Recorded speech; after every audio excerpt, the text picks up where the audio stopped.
Hi everyone, Jesus here, and welcome to the Minecraft Hitless guide, where I will show you quite a lot of strats so that you can beat almost any Minecraft Hitless run you want. Well, hitless or damageless, or both. That's up to you. Two things before I start the guide. Well, three things. This is a guide updated to version 1.20.x, x meaning below 1.21. I haven't touched 1.21, so I don't really know what has been added to the game, and I don't want to say, oh yeah, this guide is updated to version 1.21 because I don't want to spread misinformation. I hope you understand that. Then I will already think that you have some basic knowledge of the game. For example, I will not explain things like to get to the dragon, you need to go to the stronghold, and to get to the stronghold, you need ender eyes that can be crafted using blaze rods and ender pearls. I will show you how to get all of those things, but I will not explain how to do certain craftings or how certain things work, because I guess that if you're trying a hitless run, you already have some basic knowledge of the game. But all of the technique aspects and the strats are gonna be very, very well explained. Then the third point is that this is not a speedrun guide, so I'm not going to show you a lot of speedrun strats. There are gonna be some speedrun strats, obviously, because the speedrun community is great at creating and discovering strats, and I have used them a lot, and they have helped me a lot also. But this won't be a speedrun guide. I will link to you in the description some videos so that you can check maybe a faster bastion route or how to do the one cycle to the Ender Dragon with beds or stuff like that. But the things I haven't learned from speedrun, I will not try and teach you because I don't know them. Or some of them that I already know are a bit advanced and I don't feel like I can explain them as well as the people that have created those videos or discovered those strats.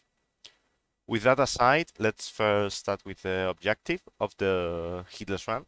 The main objective is, of course, beating the game without getting hit, or beating the game without receiving any damage, or both of them, and getting to the end credits.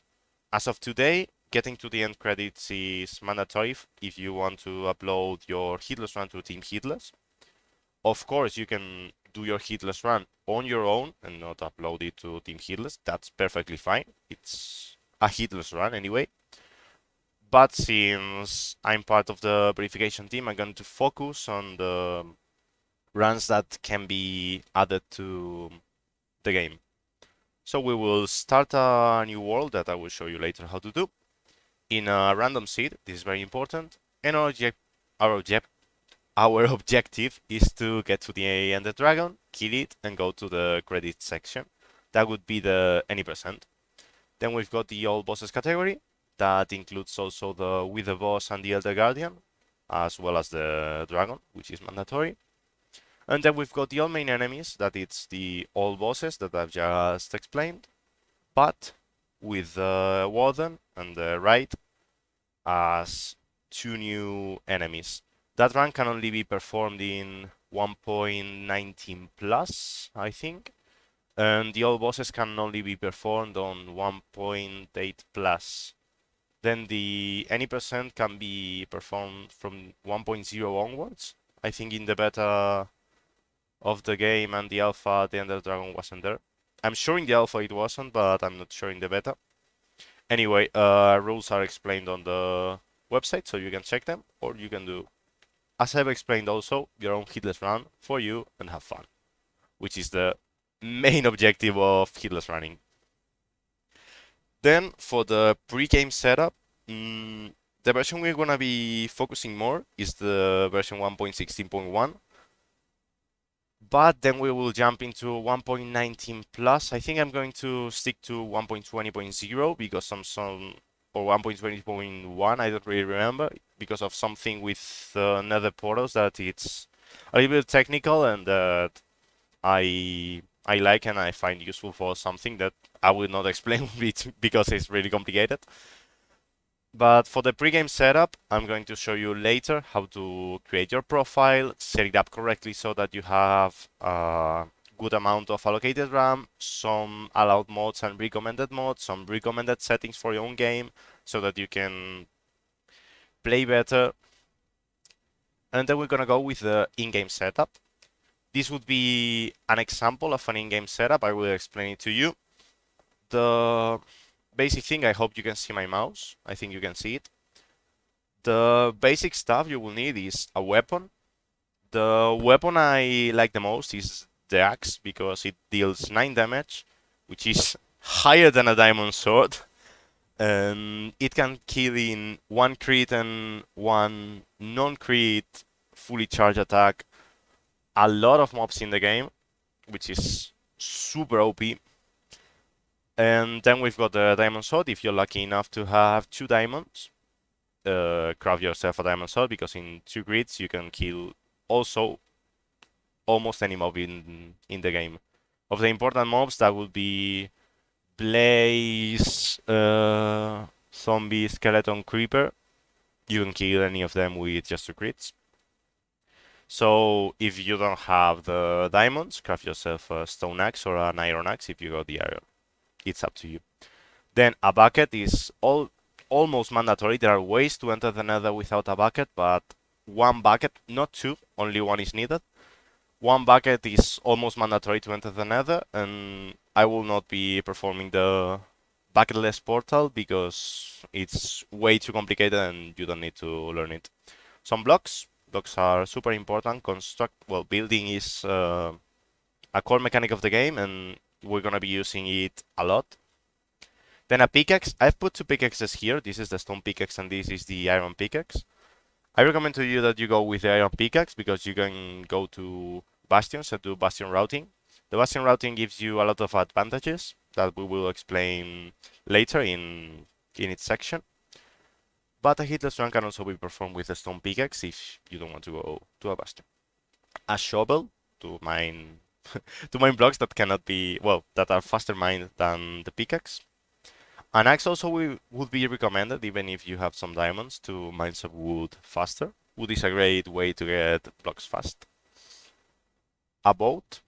The boat The boat is probably the most OP item in the game, and I will probably dedicate a whole section to it, to all of its useful things, to all of the things you can do with the boat, and it's pretty fun.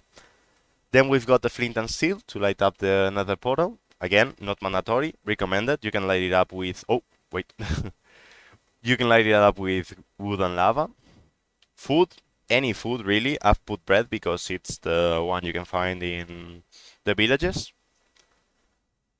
Some wood to craft tools and different wooden things that can be useful. Some cobblestone in case you need to create any new tool.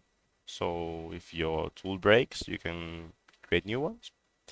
And a bed. I forgot to add the bed, but I've put the bed here to sleep and skip the nights. The nights are better skipped if you can. Then for this part, the shield, again, not mandatory. If you want to do damage less, you can use the shield to block projectiles, and you can do damage less. It's easier to do damage less with a shield than without it. And if you don't have the shield, you will do hitless, and that's it. The golden boots, I've put the golden boots because they're the cheapest part of the armor, and they prevent piglins from getting aggro on you. Piglins are these guys on the nether that aggro you if you don't have any gold on you, so get yourself some boots if you can to make your nether travel easier. Then over here I put 3 redstone and 3 bottles that can be used to craft potions.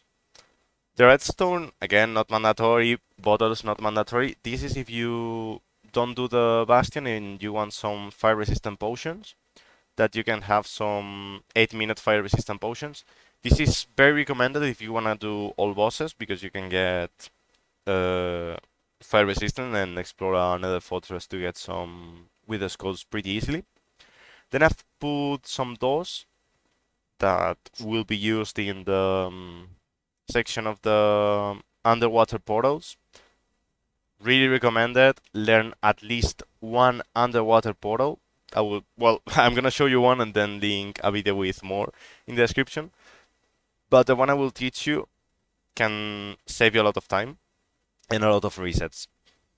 Then bow and arrows, again, not mandatory if you wanna go with a bow.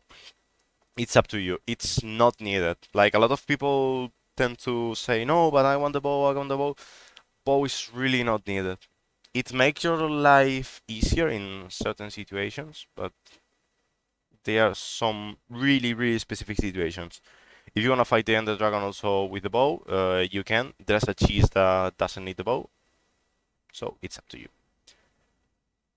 For how to get this set up, there are different ways. You can also, well, you can do the all the old time, just go mining and get your materials, but you can also use structures. Structures are a really important part of the game, and I've done this tier list in which I have all the ideal structure. This is almost 100% guaranteed good setup. A is less likely, but you can get some materials, and some of these materials can be really, really good. I think I should have put in the the nether portal up in A, but whatever. B, I will explain now all of the structures, but I want to focus on how each category works. B is if you've got good RNG, congratulations, you've got a nice setup, but it's pretty unlikely. C is even more unlikely that you get a good setup just from the structure itself. You can then go mining or whatever. D, you won't get a good setup. You won't get a setup at all, but there may be something good inside. And F tier is just well. Any structure that is not listed here, for example, the mansion, so the ones added in 1.21 or the dungeons or the ancient city, not worth. Don't go there. It's either too dangerous or just not worth it. For the boat, let's see how the boat works. The boat has let's say the front and the back.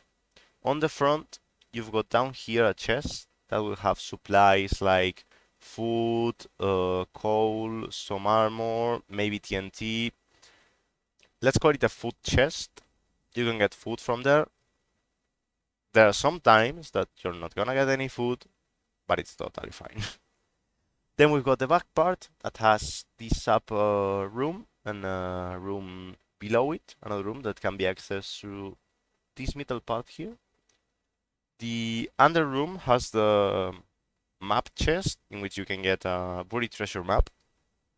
The buried treasure is pretty OP because it has a lot of minerals and also some food, so highly recommended getting it. If you're gonna go full speed, it may not be needed, but highly recommended. Then for the upper part, we've got the material chest or the mineral chest. You can find iron, diamonds, emerald, gold, lapis, all of these sort of stuff. The village is pretty self-explanatory. There are different type of villages. I'm not gonna be covering them because I really think you should know them. The villages can be found in plains, desert, taiga, snowy tundra, I think it's called, and also savanna. And each is a different variant of the village itself. They can be located using an in-game feature called the pie chart that I will show you later when I explain Nether Fortress tracking.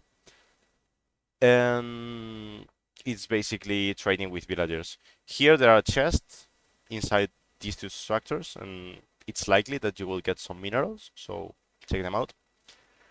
This structure right here, the nether portal, the broken nether portal, sometimes has a chest. It can have some gold, it can have some lava. It's a good way to enter the nether generally, unless it's underwater. So the loot you can get is enchanted golden things, you can get flint, you can get some iron. It's decent.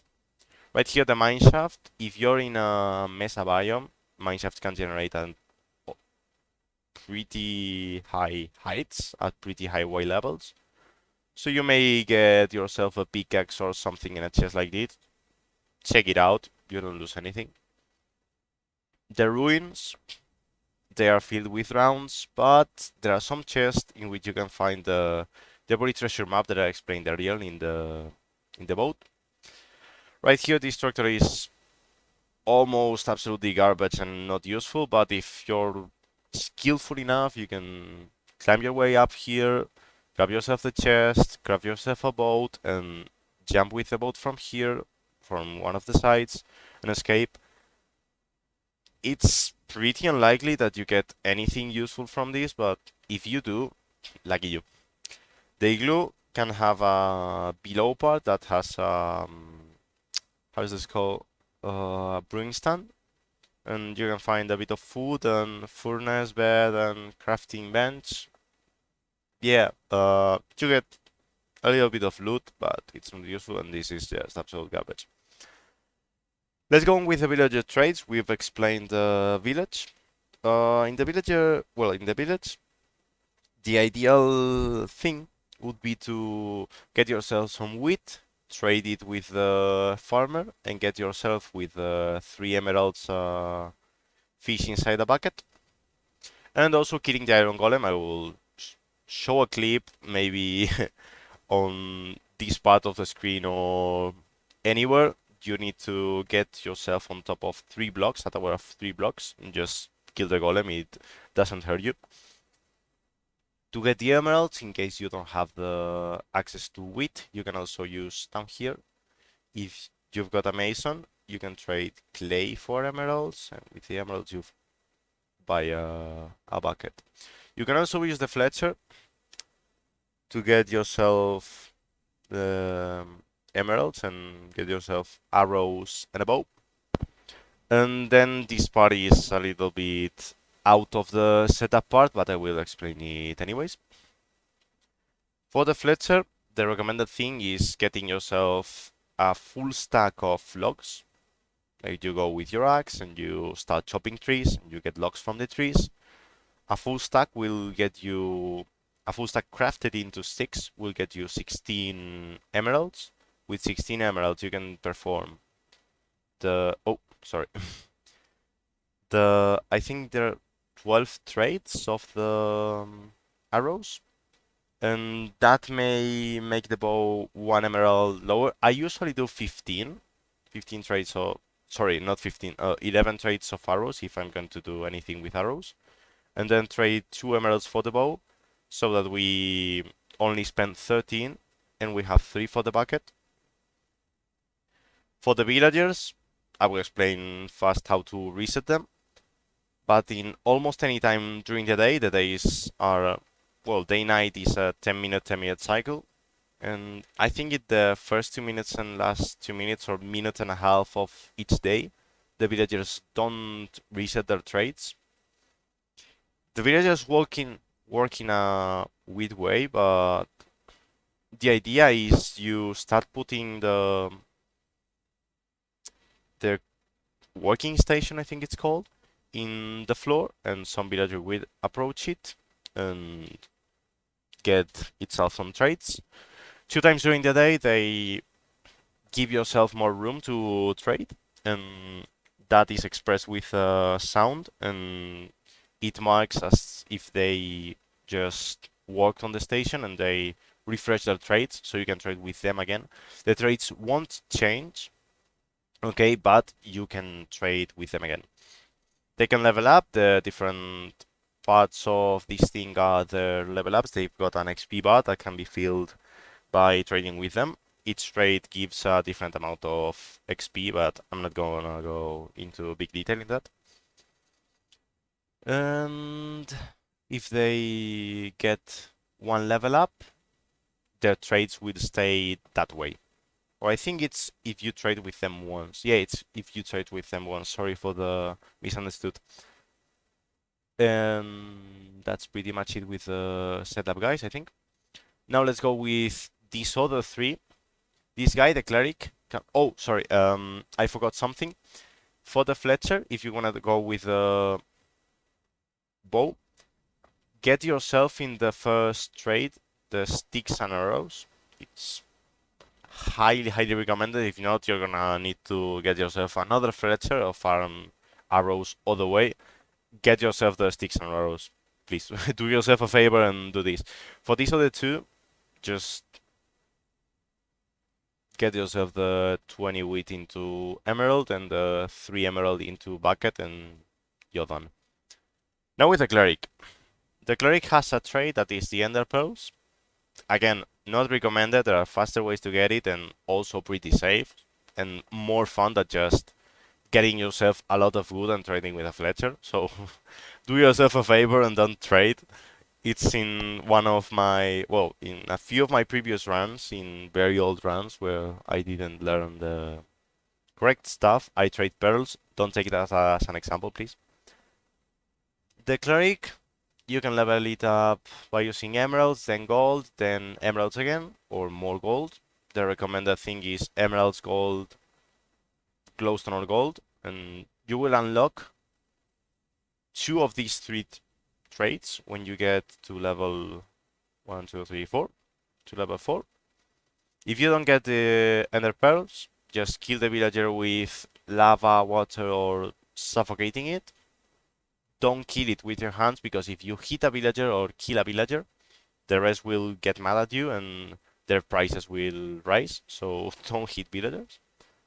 And yeah, that's pretty much it. If you kill this guy, then you get another guy and put the brewing stand on the floor, and you're done. These two, the weaponsmith and librarian, are if you want to get looting. I highly recommend you that you try and get looting 1 or looting 2. This is if you want to go to all bosses. If not, it's not worth it at all trying to get looting, because it's not that big of an advantage. But this guy trades you looting 1, well, random enchanted swords, and it can have looting 1 or 2. Looting 2 is pretty unlikely, but with looting 1 you raise your probability of getting wither skulls by quite a lot. And then this guy can have a book on his first trade, and it can be looting. If you have got an anvil, you can enchant your sword with whatever. Let's jump into how to set up the game and the in-game settings and all that stuff. We are inside the launcher now. I will show you how to create yourself a profile. This is the official launcher, and it's gonna cover... Oh, I forgot to say it. It's Java Edition tutorial. It's not Bedrock Edition. I don't know anything about Bedrock Edition. I forgot to say it, but this is the official Minecraft launcher. If you've got it downloaded from anywhere else, I can't help you with that. I'm sorry. But to create a new profile and set it up correctly, we will go to Installations and select New Installation. And we will go with 1.16.1. I've got a few more options like Forge, Optifine, Fabric, because I've done some mod stuff. We can change the block right here. I will put a TNT, for example, and I will name it Hitless Tutorial. Okay, so now we've got our version, but we haven't set up the allocated RAM. The allocated RAM is down here in JVM arguments. For the game directory, if you want to change the directory, do it. Resolution, you can change the resolution, but setting it on auto is perfectly fine. Java executable, I don't really know what that is, so just leave it blank. But for this thing, JVM arguments, this right here, the first XMX thing, and the 2G. 2G means 2 gigabytes. The recommended would be having half or a bit less than the half of your PC RAM. You can test different values of RAM that you want to allocate. I think this doesn't work with I'm gonna say floating comma numbers, but with decimal numbers. I think they're called decimal numbers, the ones that go like 2.1. I have it on 8 because I've got 16 RAM and it works perfectly fine. If you got 8 RAM on your computer, just set it up to 4 or whatever. Then we click create, and we have the profile to load it. We will just go down here to hit the tutorial, and we will click play, and That's it. For the mods, you've got, well, mods and resource pack. If you want to stick to Team Hitless, you've got on the website the different mods that are allowed and the different resource packs. So check them out. And yeah, that's pretty much it. I will now show you the recommended settings that I think are the best for hitless running. So we're gonna go to options. This may appear a little bit different to you because I've got some mods loaded for performance and this kind of stuff, but the general options are gonna be the same, okay? First thing, FOV. FOV means field of view, and I'm gonna show it to you in game real fast, how it works, so that you can see the effects of it. It's basically like how far away you can see in some way. I think with field of view it's pretty self-explanatory, the term, but you will see that field of view is how far you see. It's in normal by default, but I recommend you have it on between 90 and Quake Pro.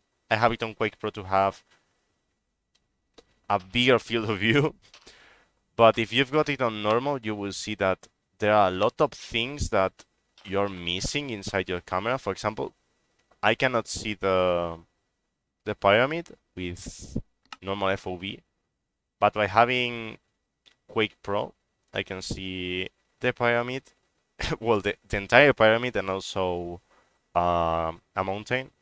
Having it on like 90 or 100 or whatever, between 90 and 110, which is Quake Pro, it's highly, highly recommended.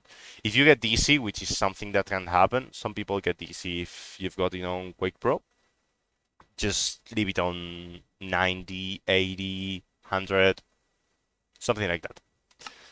More options. Skin customization, we don't care about it. Music and sounds, master volume is self-explanatory. Music, if you want to have Minecraft music, use it.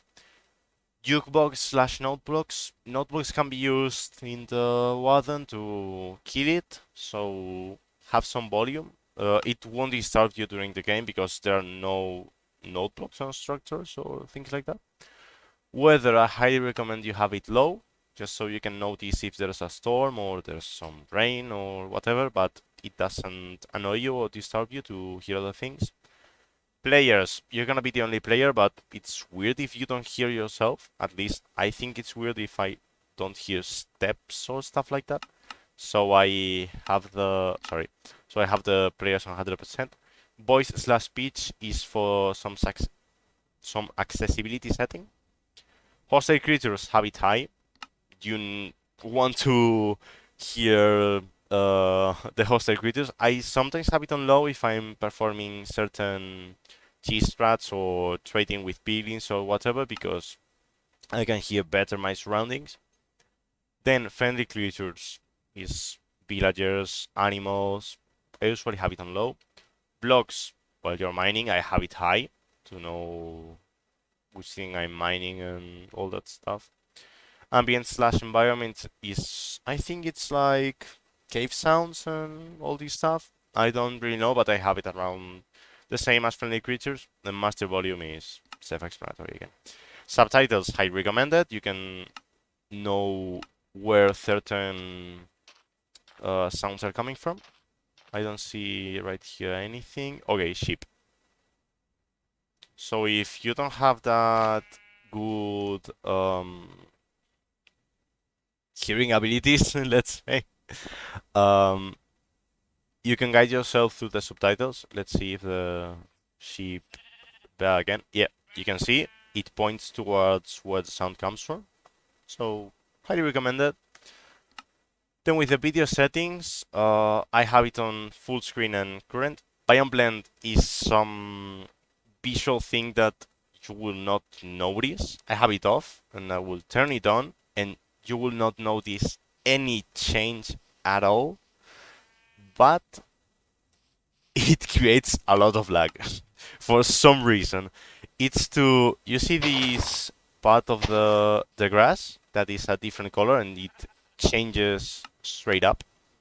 If I have it On maximum, you see that it creates some kind of gradient. On maximum, you maybe won't know this, but if I go too fast, you see there's some gradient on the grass.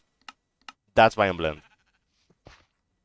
That shitty thing right here is biome blend, so have it off and just get yourself some more FPS.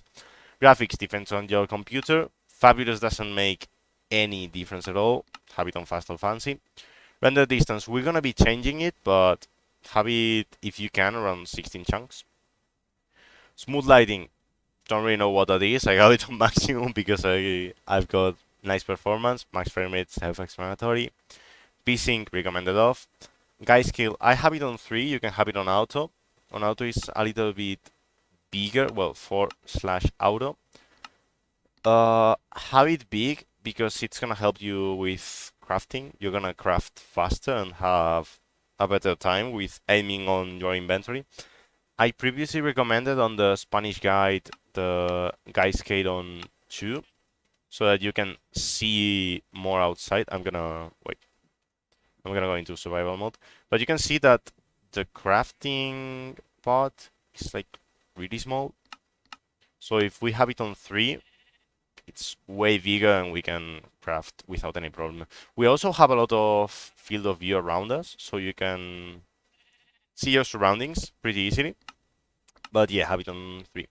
Attack indicator, this is when you attack that this little sword appears and it says when your attack is fully charged again, so you can deal maximum damage. Brightness, have it on bright. Clouds, I don't like clouds. You can have them on, up to you.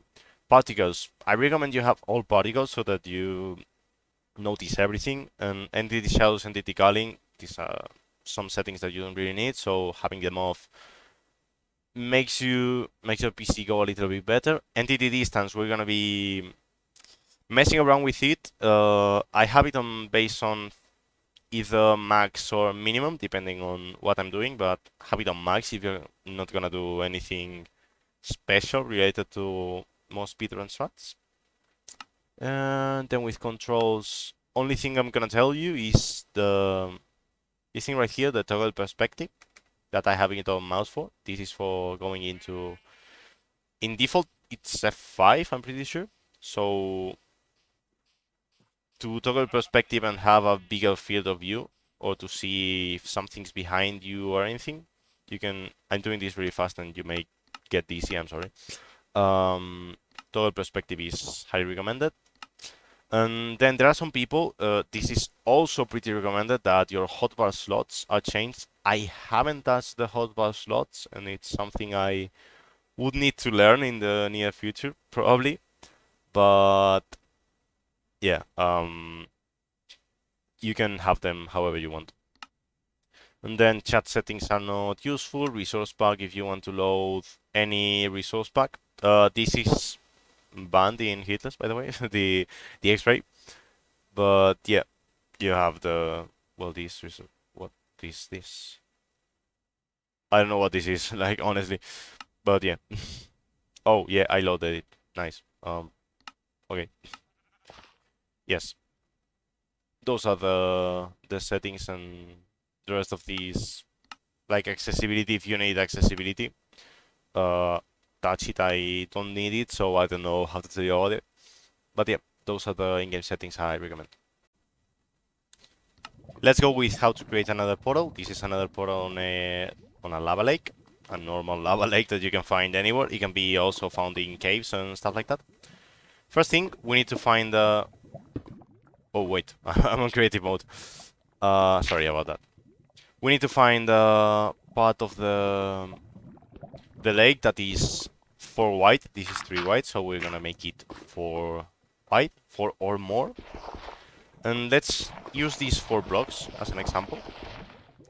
So in one of the center blocks, we're gonna put 1 block pointing towards the block itself. That would be of the 4 reference that we have. And on the side of the block that we just placed, and between one of the 4 reference ones, we're gonna place 1 water bucket. And then we're gonna break the block that we just put. This will create the first part of our portal. If we've got obsidian here, we won't break the obsidian. If we don't have obsidian, we break it and place some lava in here instead. This is gonna be the base of our portal. Now, on one of the two sides, we will do 1, 2, 3, L. Like if it was some knight move in chess. 1, 2, L. This L shape. Right next to the shape, stand next to it, so you get the reference. In between the portal, this block is gonna be empty. This block is gonna be filled. And then we're gonna perform something so that the water doesn't flow inside the lava. In this case, I can just put a block here, and it's fine. If this block wasn't here, I can place a block either here or here, so that this doesn't mess up our lava. Now, on the corner of the L shape, not this block, on the corner, we'll place our water. And it will create this shape. It flows over this block, and it flows into these two blocks, and doesn't flow into the lava lake. Now, we will just fill the blanks with 1, 2 on top of each side of obsidian. 1, 2. And the top, we're gonna fill it by doing 1, 2. On the final part, on the edge part of the L. 1, 2. We get our water back. Place it elsewhere. Get our lava. And we will just...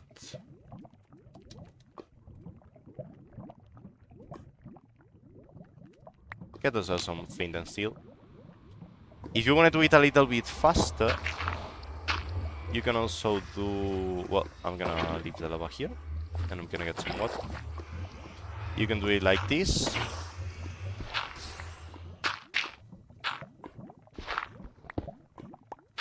And, oh, this is wrong. This is actually wrong. So we will break this, and we will place the water here. And then just do blah blah. Give me the lava, please. We will get the water, place it here, and then while the water is going down, we just place these two, and boom. That's the portal. It's pretty easy to do. So please learn it. Don't do weird things. It's easy to learn, and it's super good, and you just use one bucket, it's safe, learn the portal, and yeah, let's go with the underwater portal. The underwater portal can be performing ravines that are these big, like, how do you call it? Breaks? No, it's not break, like lines that go really down in Y height. I will show you one, but they can be located by checking if there's some kelp floating around. The kelp can be checked pretty far away, like you can see. If you've got the entity distance high, if I don't have it high, I don't see the kelp. If we've got high entity distance and hitboxes activated, as you can see, kelp is barely visible, but if I toggle the show hitboxes, which is done with F3 plus B, we can see the kelp. So we would go there with a boat, and you can see there's some ravine here. Also, I will show you real fast how to do this thing with the boat. The boat has a really useful bug or glitch or whatever you want to call it, or visual thing, that you can see more clearly underwater. As you can see, there's like two differentiated, let's say, textures or filters. That is with the water from outside and below. We can see more clearly on this spot than this spot, so we want to align ourselves as much as we can, but without going too deep, so that we can see the seafloor more clearly. Now, when we find one of these ravines, we want to look for an L shape, but more like, oh, sorry, let's go into survival mode. An L shape of 3, just like this one. This one is a perfect example.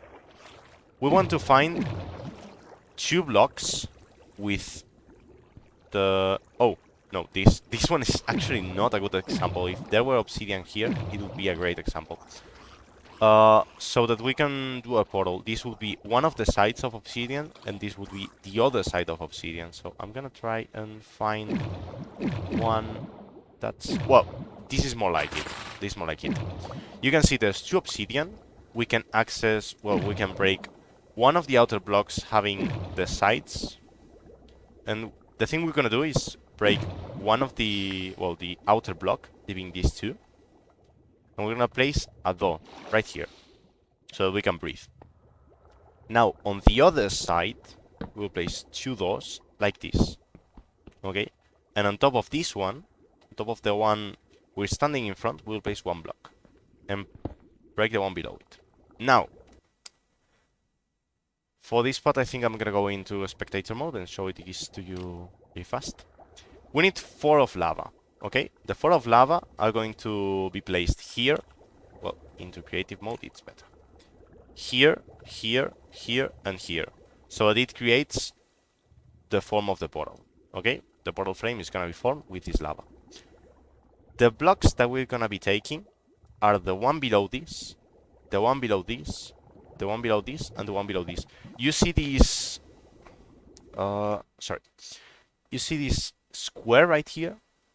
That is formed by the 2 doors and the 2 blocks that we got as a reference earlier. Okay, we're gonna take the lava just below them. And be really careful with this, because you can fuck it up real quickly and pretty easily.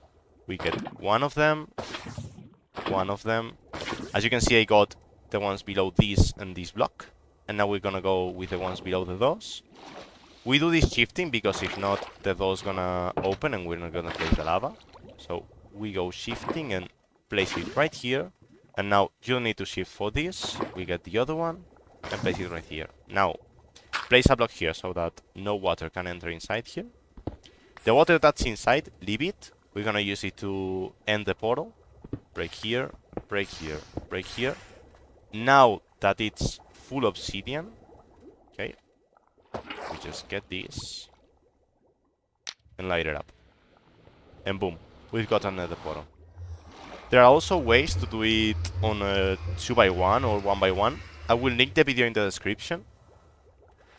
But those portals are really not necessary. I have learned one of those recently, and trust me, I almost not use it, and it's just for Hitless speedruns.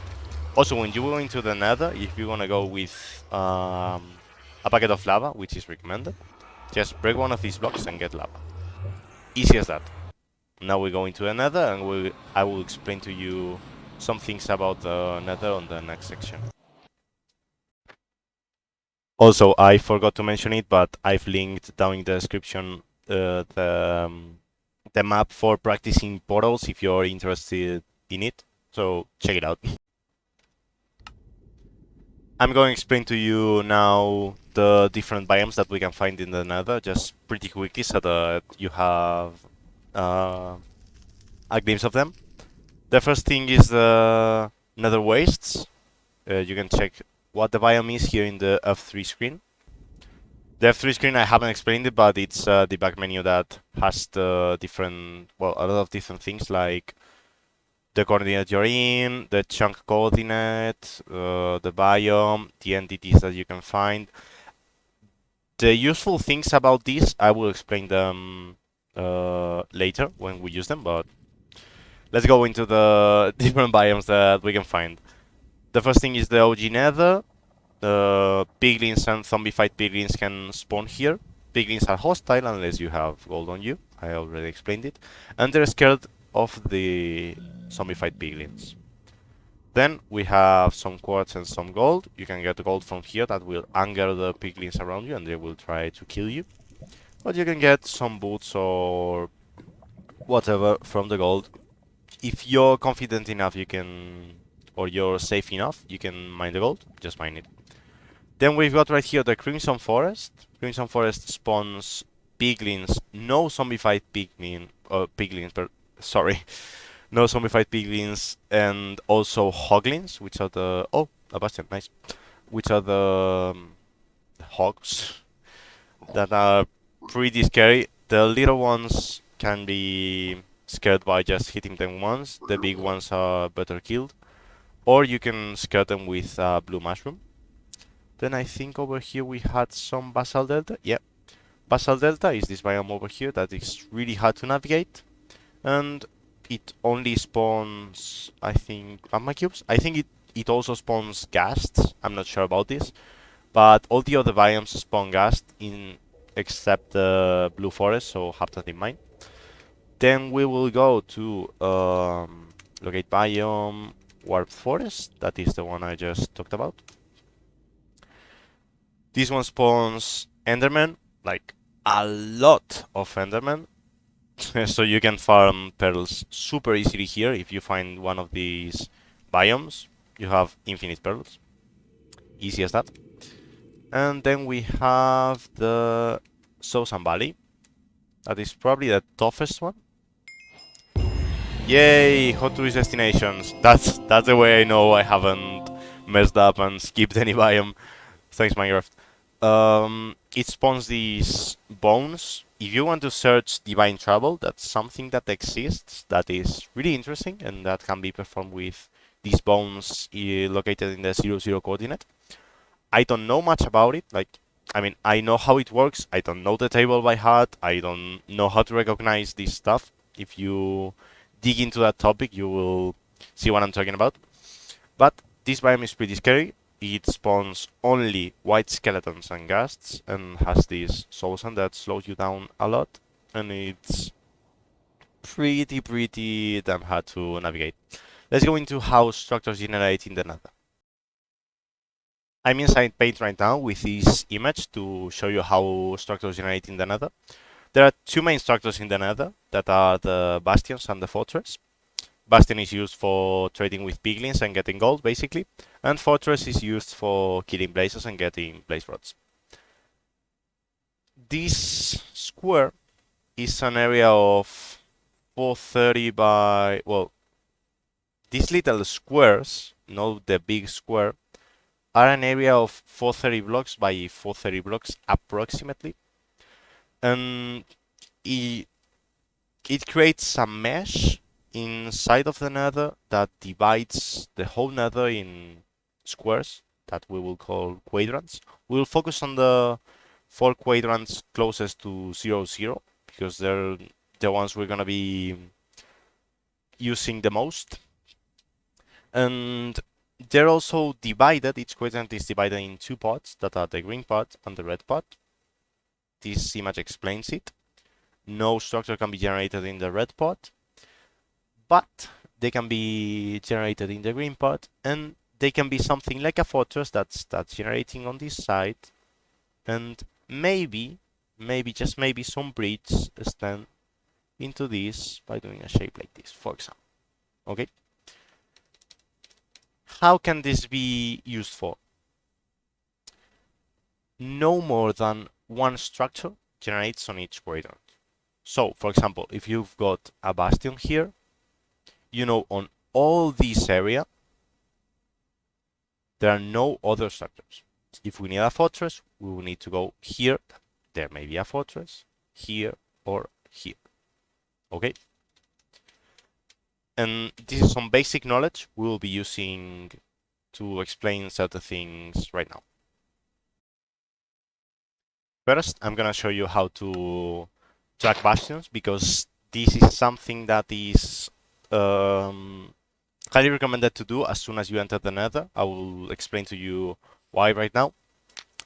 First things first, how do bastions generate? Bastions generate having a lot of piglins inside, so we're gonna use the F3 screen right here, and precisely the entity part of this, okay? This is the entity part, and it has 2 numbers. Let's forget about the B. Let's focus on the E, on this side of the screen, okay? The left side number shows how many entities are within our field of view. Okay, our field of view, as I explained earlier, is the the things we can see or not see but are loaded inside of the things we see. I've explained it horrendously, but I think you get the idea. Is the things that if we had X-ray, we could see inside of our screen when we're looking this way. And then the number on the right side is all of the loaded entities right now. So if we go to less FOV, you can see that this number right here is low, but this one stays the same. Well, almost the same because there's always loading and unloading of entities happening. But yeah, we will use this to try and track a bastion. How will we do it? First of all, entity distance max. Chunks, I usually have it on 16. You can go up to 20 or something like that. We can then go up with something like a keyboard shortcut that I will show you. But the idea is just going with 30 FOV and trying to find the bastion. As soon as we enter the nether with the F3 screen open, we're gonna pause the game. Like this, F3 escape. We press F3 escape and we're gonna pause the game until it loads some entities. You can see it's starting to load quite a lot of entities. So I'm gonna go and zoom in. We zoom into FOV 30 and make sure our entity distance is at max so that we can track the bastion easier. We step out of the nether portal to lose the distortion effect and scout around to try and look for a spike of, you see this is a spike of like more than 35. Generally it's more than 35. That's a spike that's highly probably a bastion. This right here can be a bastion, but since I know Crimson Forest is over here, it's probably a pack of mobs that have spawned on the area. We're gonna try and go for the big spike. As you can see, there's the big spike. And locate a bastion. If we're correct, just advancing over here should bring us to a bastion right here. Boom. Easy as that. How do you practice this? Because you will be like, okay, yeah, sure thing, Jesus, but how do I practice this? We create a new world, we go into creative, and as soon as we enter,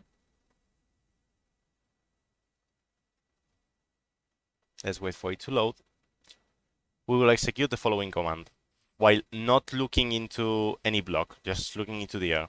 Slash shed block, tab, tab, tab, is the tab key. Sorry. Minecraft nether portal. And we go in. As soon as we go in, we pause the game. Pause the game. F3 open. Pause the game. Load entities. A lot of entities have loaded. Step outside the portal. Pop 30. And we scout the zone. We scout around, scout around, scout around. There's a 50, 60 over there. Highly probable that there's a bastion. We get into a spectator mode. And we go to see if we're correct. Boom. Another bastion. Easy as that. That's how you practice bastion finding, and that's how you find bastions. Super, super easy. Let's now go with the different types of bastions we can find and how to navigate each of them with a simple, easy to remember route. This is, again, not speedrun routes. These are gonna be easy to navigate routes. Okay? Let's go. The thing we're gonna be using for this part of the guide, it's the Llamas Bastion practice map. You will have it on the description, as well as all of the resources. And they're probably gonna be on the Team Hitless Discord also, on the resources part of the Minecraft channels. What is this map? First of all, how to set up things and, well, no. First, let's go into what the different types of bastions are. This is well, this is obviously wrong, but whatever. Credits. Here you have the suggested mods, explanation video, and all of this stuff. Please support the creators of this map and the different content creators that have helped with it and the beta testers. I will link to you. Well, I think it's linked in the GitHub itself, so check it out. First things first, we're gonna go into settings and disable the terrain. Perfectly fine. And I will show to you the different bastions that we can find. Let's go first with bridge.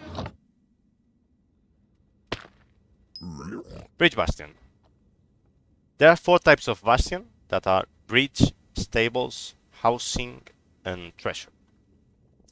Bridge is this one that has the gold on the outside part and is shaped like a big face. It can have, well, it has 2 towers on each side of the big face, and the mouth has 2 heights. There are 2 bridges. One that is the down bridge, and one that is the upper bridge. We will use the upper bridge, and the down bridge can be used for trading, but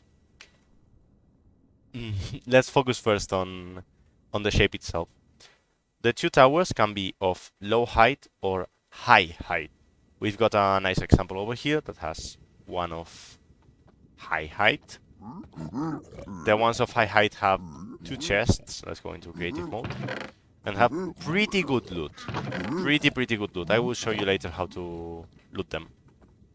Then over here, on the middle part, we have 1 chest on the right side that has meh loot, let's say.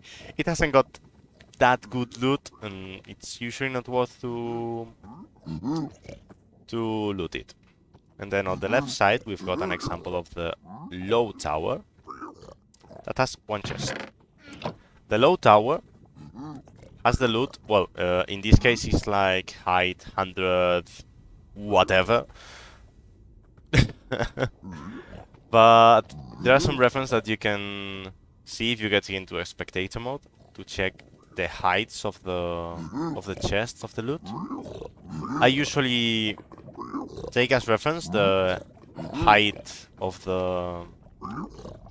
these blocks and the second waterfall from the beginning to locate the chest. And then for the other part is the center waterfall and the upper part, so that you go straight into the room. Because sometimes the terrain blocks with blocks the entries, and we need to do those memorizing tricks. But the idea on this bastion is get the gold, trade it, and you're fine. Next up, to exit one of these bastions, just throw the pickaxe and you're done. As you can see, there are some previous run statistics right here that are recorded. We will not check them. Stables. Stables is the hard bastion, the really hard bastion. It can be recognized because of this part over here that is like 6 squares. I don't know if you see it. It's like this rectangular shape of like 3 by 2 or something like that, and it has 3 towers. These 3 towers can also be high height or low height, and they have a special thing because these towers are divided. Well, the side towers. I think the center tower too, but I don't know about the center tower. So let's focus on the side towers. The side towers can be either good or bad. What does it mean to be good? Good means it has gold, so that we can trade. Bad means we don't have gold, we cannot trade. To see if one of these towers is good or bad, we usually go inside here, but there's a chest in here that, well, this part is also recognized by the amount of hoglins you can find. There are a lot of hoglins. This is a hard to navigate bastion, especially in Hitless. There's a chest right here that has decent loot. I've made myself sure that no piglins can see me. If a piglin sees you open the chest, it will aggro. So I made sure that no piglin can hear me. Right here. You see this block? It's perfect that it's a broken block. If this block is broken... Oh, sorry. Sorry. Survival. Yeah. If this block is broken, it means this is a good gap. No, sorry, a bad gap. I'm sorry. This is a bad gap. And there's no gold, but there's a chest that has some loot. Okay? You can loot the chest, but if not, just break and you will find that there's like a stair that goes down in that direction. Not in that direction, but on the left direction. And then, if we go up here, we can check if there's a good or bad gap by just breaking. If we find air, as we break, we know it's a good gap, and we go down here, and we can perform then the route, because we've got gold here, and we've got more gold down here that we can trade with piglins. I will show you later. For the routes, I'm gonna do a separated thing, because there are some routes I don't really remember. Treasure. This is a weird one. Okay. This is the only bastion that has a spawner, so we will try and break the spawner as we go inside the bastion to make easier to track the fortress. It can be easily distinguished because we have these lava pools and it's got this gigantic block of blackstone. And it's got two towers that always generate the same. Okay, and the gold generates based on RNG on spots, on these spots right here. On the other tower it's the same, so if we go here, you can see there's some gold on these spots, and also down here. And I think it's the same with this one, and it's like right here there's usually, well, there can be gold. I know there's some emergency gold on some part, and we've got chests. A double chest here and two individual chests on the other side. And that's pretty much it. The gold we have here, we won't usually loot it, and the idea right here is to, if we encounter one of these bastions, just go with the boat, drop from a certain height, break this block right here. As you can see, I entered through the door, I went straight up, no turning camera, and the kind of like block that goes one down, we break this block, break the spawner, nothing can hit you. Okay, if you've got your... I have a golden helmet, but you can have golden boots, whatever. No piglin will aggro you unless you break one of these blocks or a gold block or open a chest and they see you.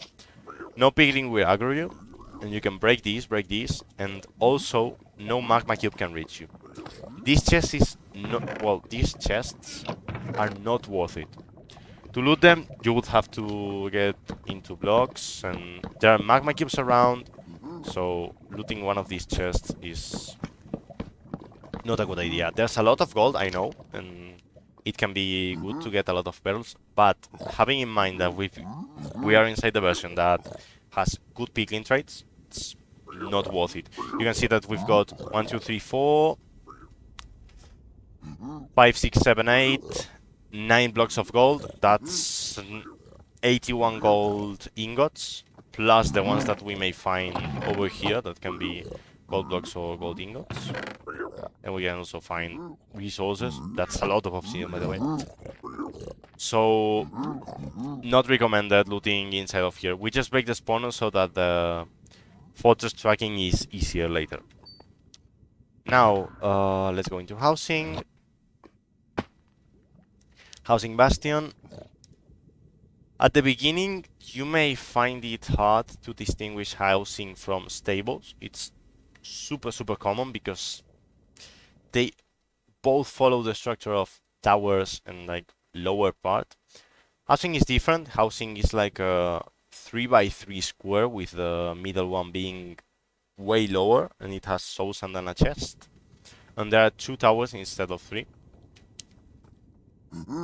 Um, the gold is located down here. There's also another route that uses gold up. This is the bastion that has the most gold, and the gold is located down here in a certain shape that you will have to memorize, but it's super easy to memorize. You will see it.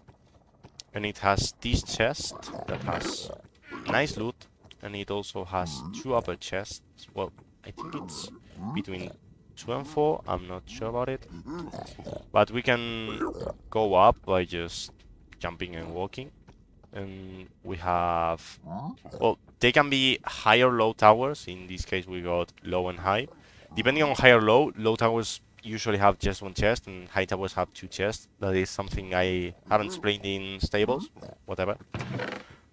We get loot from this if we, hide ourselves from the piglins, and it can have a lot of obsidian. It has some strings, some arrows, some gold pots, crossbows, whatever. And yeah, these are the different bastions there are and how to differentiate them. To set up your bastion map, let's go and do a nice loadout. Okay, so here we have different loadouts. I think we have, well, we can also do a random one that I haven't tried because I don't use that for practice. But let's go with loadout 2 that I've just edited, and let's dump everything down.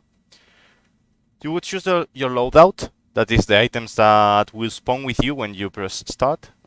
And this creative window appears, this creative inventory, and you need to start dumping all of the different items that you want to use for your practice session. I usually get myself a stack of blocks, a boat, a pickaxe, an iron pickaxe, this is important, a shovel, some golden armor, and food. The food, I have it on my offhand because it's really comfortable to eat in your left hand or in your offhand. You can put in settings, you can be left-handed or right-handed, which is something very cool. But you have your tools, you have your blocks, and also a lava bucket. That can be really, really helpful. And the flint and steel can help you out in certain situations. So if you feel like you can use it or give it a good use, get yourself a flint and steel, but it's not needed. Now we save our loadout, and we're gonna go to try and see, well, to set up the different settings. Advanced settings, I haven't touched them, I think, ever, so let's go with standard settings. First thing first, Bastion. This helps you choose the Bastion you want to practice. When you're starting out, select just one Bastion and stick to that Bastion until you learn the route. Then you can go and press random and do whatever you want. Spawn point, this depends. I usually have it on random. I think it's really, really helpful having it on random. And also spawn point distance, I have it on random. So these two can also mean when the terrain is enabled that you need to do some bastion tracking on, well, sometimes. But for starting out practicing, this doesn't affect you because we're gonna start with terrain disabled to show you the routes and to show you everything. Then you're gonna enable the terrain because you're not gonna find bastions without terrain when you're running. So having enabled terrain and random here will be the best for practicing once you've got the handle on the different routes. Gold block chances, I have them on default. These can make a difference, definitely, if you've got high roll or always, but I like having them on default. Pydar, I don't really know what this is, to be honest. I think it's the radar, so that you can maybe get a fortress and... Oh yeah, this is for you to track a fortress when you're finished with the traits. So if you wanna practice that also, you can do that. The distance of the pi, well, the maximum distance of the pi structure, pi radar structure, I mean.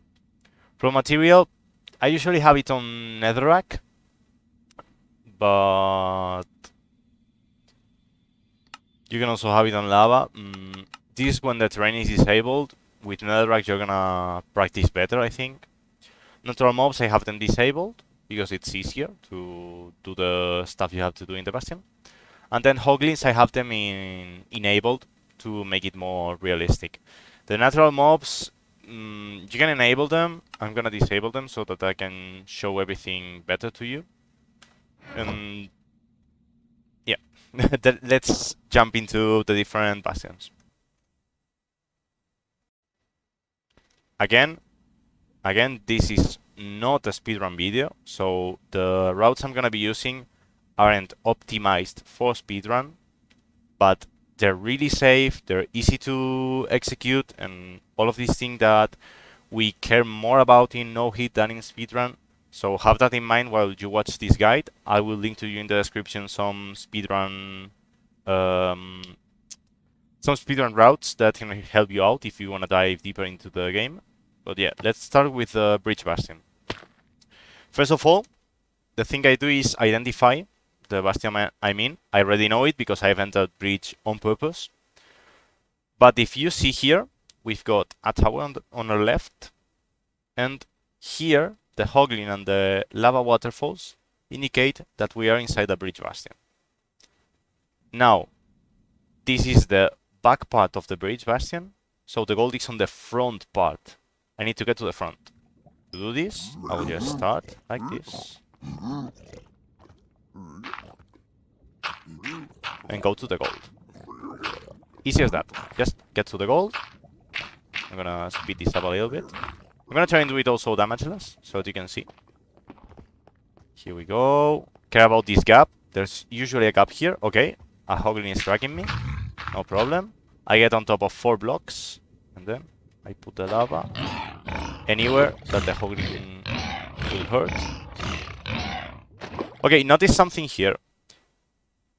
While I was trying to put the lava on this block, the block I'm currently pointing at with my mouse, not this cross in the middle, not the crosshair, but the mouse, I didn't put the lava on the floor. But when I pointed at the first block of dirt I put on the tower, I could place the lava. This is because of the difference of height. Okay, have that in mind when you're doing that. And try to have 4 blocks of height between the hoglin and you. Now we're gonna go and get the gold. No piglins of the bridge on the upper part are near me, so I can mine the gold without any problem. And I also have my boots, which help me a lot. We will get all of the gold. And as you can see, on the subtitles, it put piglins not sunk, really. That's because there are some piglins down there. A thing we can do is when the lava disappears, please disappear, we start chugging them gold. We chuck them gold. Just give them gold, make the others go down too. Start giving them gold. Okay, you're not falling, I don't know why. We can now go down. They're distracted with the gold. And usually you will have terrain, so you can just break the terrain and give them the gold in there. If not, okay, let's say we're trading here, blah blah blah blah blah. If you don't have the terrain here, you can also go up like this, and go to one of the towers. Both of the towers are high height, not low height, so this means they both have the double chest. And on top of those towers, on the part that there's a double chest, there are piglins, so we can go just like this. We will break this block only and start throwing gold. Let's try and make these guys also come here. Come here. They need to see you. If not, you can always do this. Well, I don't have a Okay, I open the chest. I usually do it by breaking a gold block, so that they get aggro on you, and then you can just check them the gold. This guy's also here, but he is not aggroed, and, well, they're bartering, they're trading with us. Now we will check the chests. For the piglins not to aggro you while you're checking the chests, we usually do this right here. Okay, there's... I think there was a way to do this so that you could jump easily to that side. I don't remember it. I'm sorry about that. But we go right here, making it really safe. We mine here. We know it's of high height. So we go right here. We use the bow to avoid fall damage if needed. We need to avoid fall damage here. Boom. Now, there are some piglins in here and we want to trade, loot these chests. So we mine here. We place a block on top of ourselves so that no piglins can see us. And we just loot them. Okay, like this. If they aggro you, okay, imagine I accidentally, well, these are all... I can just throw them gold and pray so that they just go for the gold and not go for me.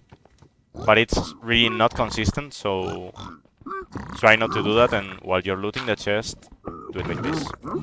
I think with a hopper you can also do this, but a hopper is more expensive than just placing a block on top of your head. So have that in mind while you're looting the bastions. And that would be it. We will be trading with the piglins, hoping to get at least, well, more than 16 ender pearls and try to get between 10 and 20 obsidian from the whole bastion. We will usually get all of the things I've noted. Oh, and some fire resistant potions. We will usually get all of the things I said to you. So when you're finished, just drop your iron pickaxe and go done with this bastion. Let's go now for the housing bastion. Okay.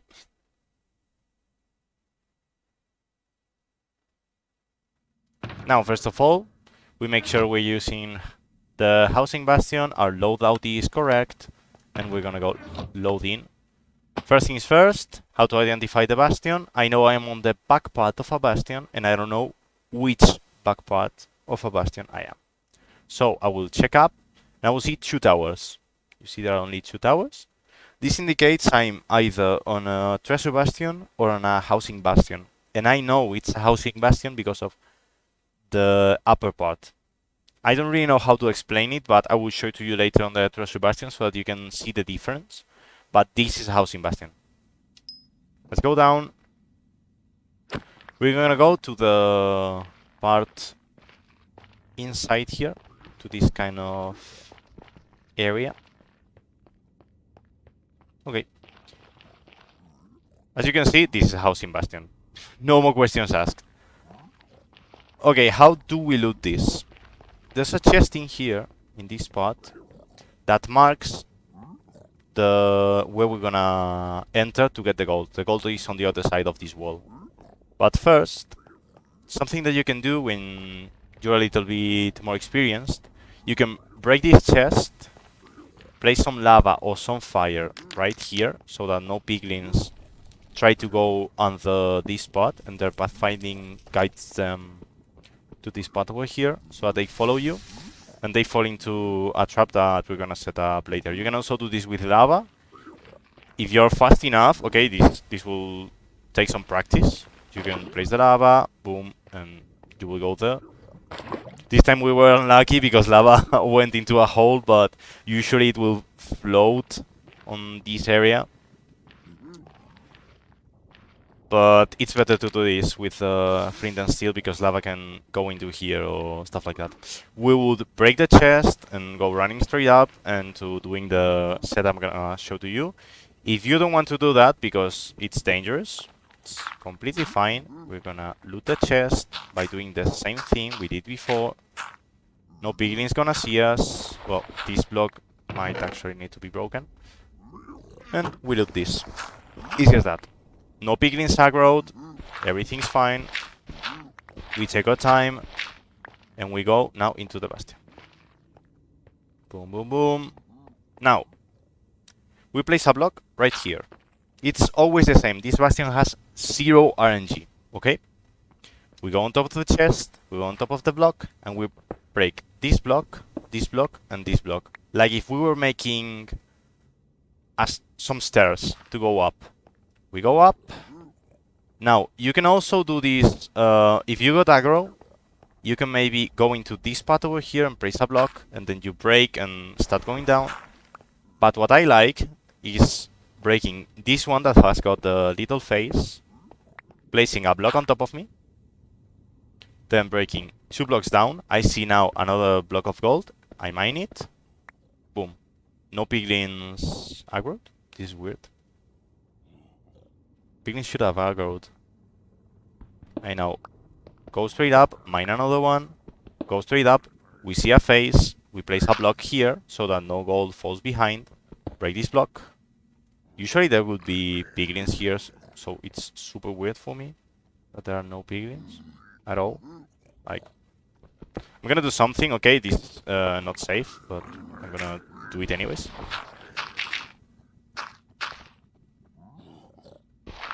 This is not safe at all, but I wanna show it to you, so... Well, not safe, I mean, it's... Oh, they've aggroed me. Okay, I'm gonna break this. Oh, shit. This was not supposed to happen, but I wanted to show you. With aggroed piglins. Forget about that hit. We go in here, we break here, place a block on top of here, break. And piglins should be falling now. Okay, yeah. 2 piglins. We have 2 piglins here. We'll toss them the gold.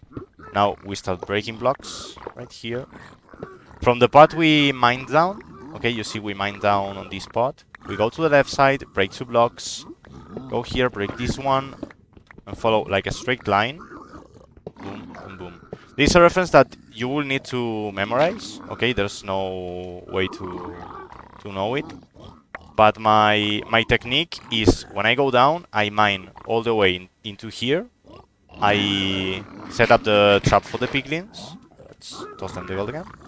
Then I go back, mine to my left, mine these blocks.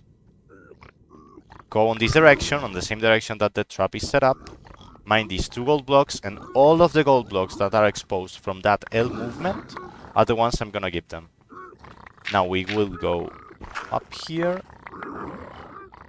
We can loot this chest pretty easily by just placing a dirt block here, or another block. We get some more gold, we toss them the gold. Easy as that. And now we can go up.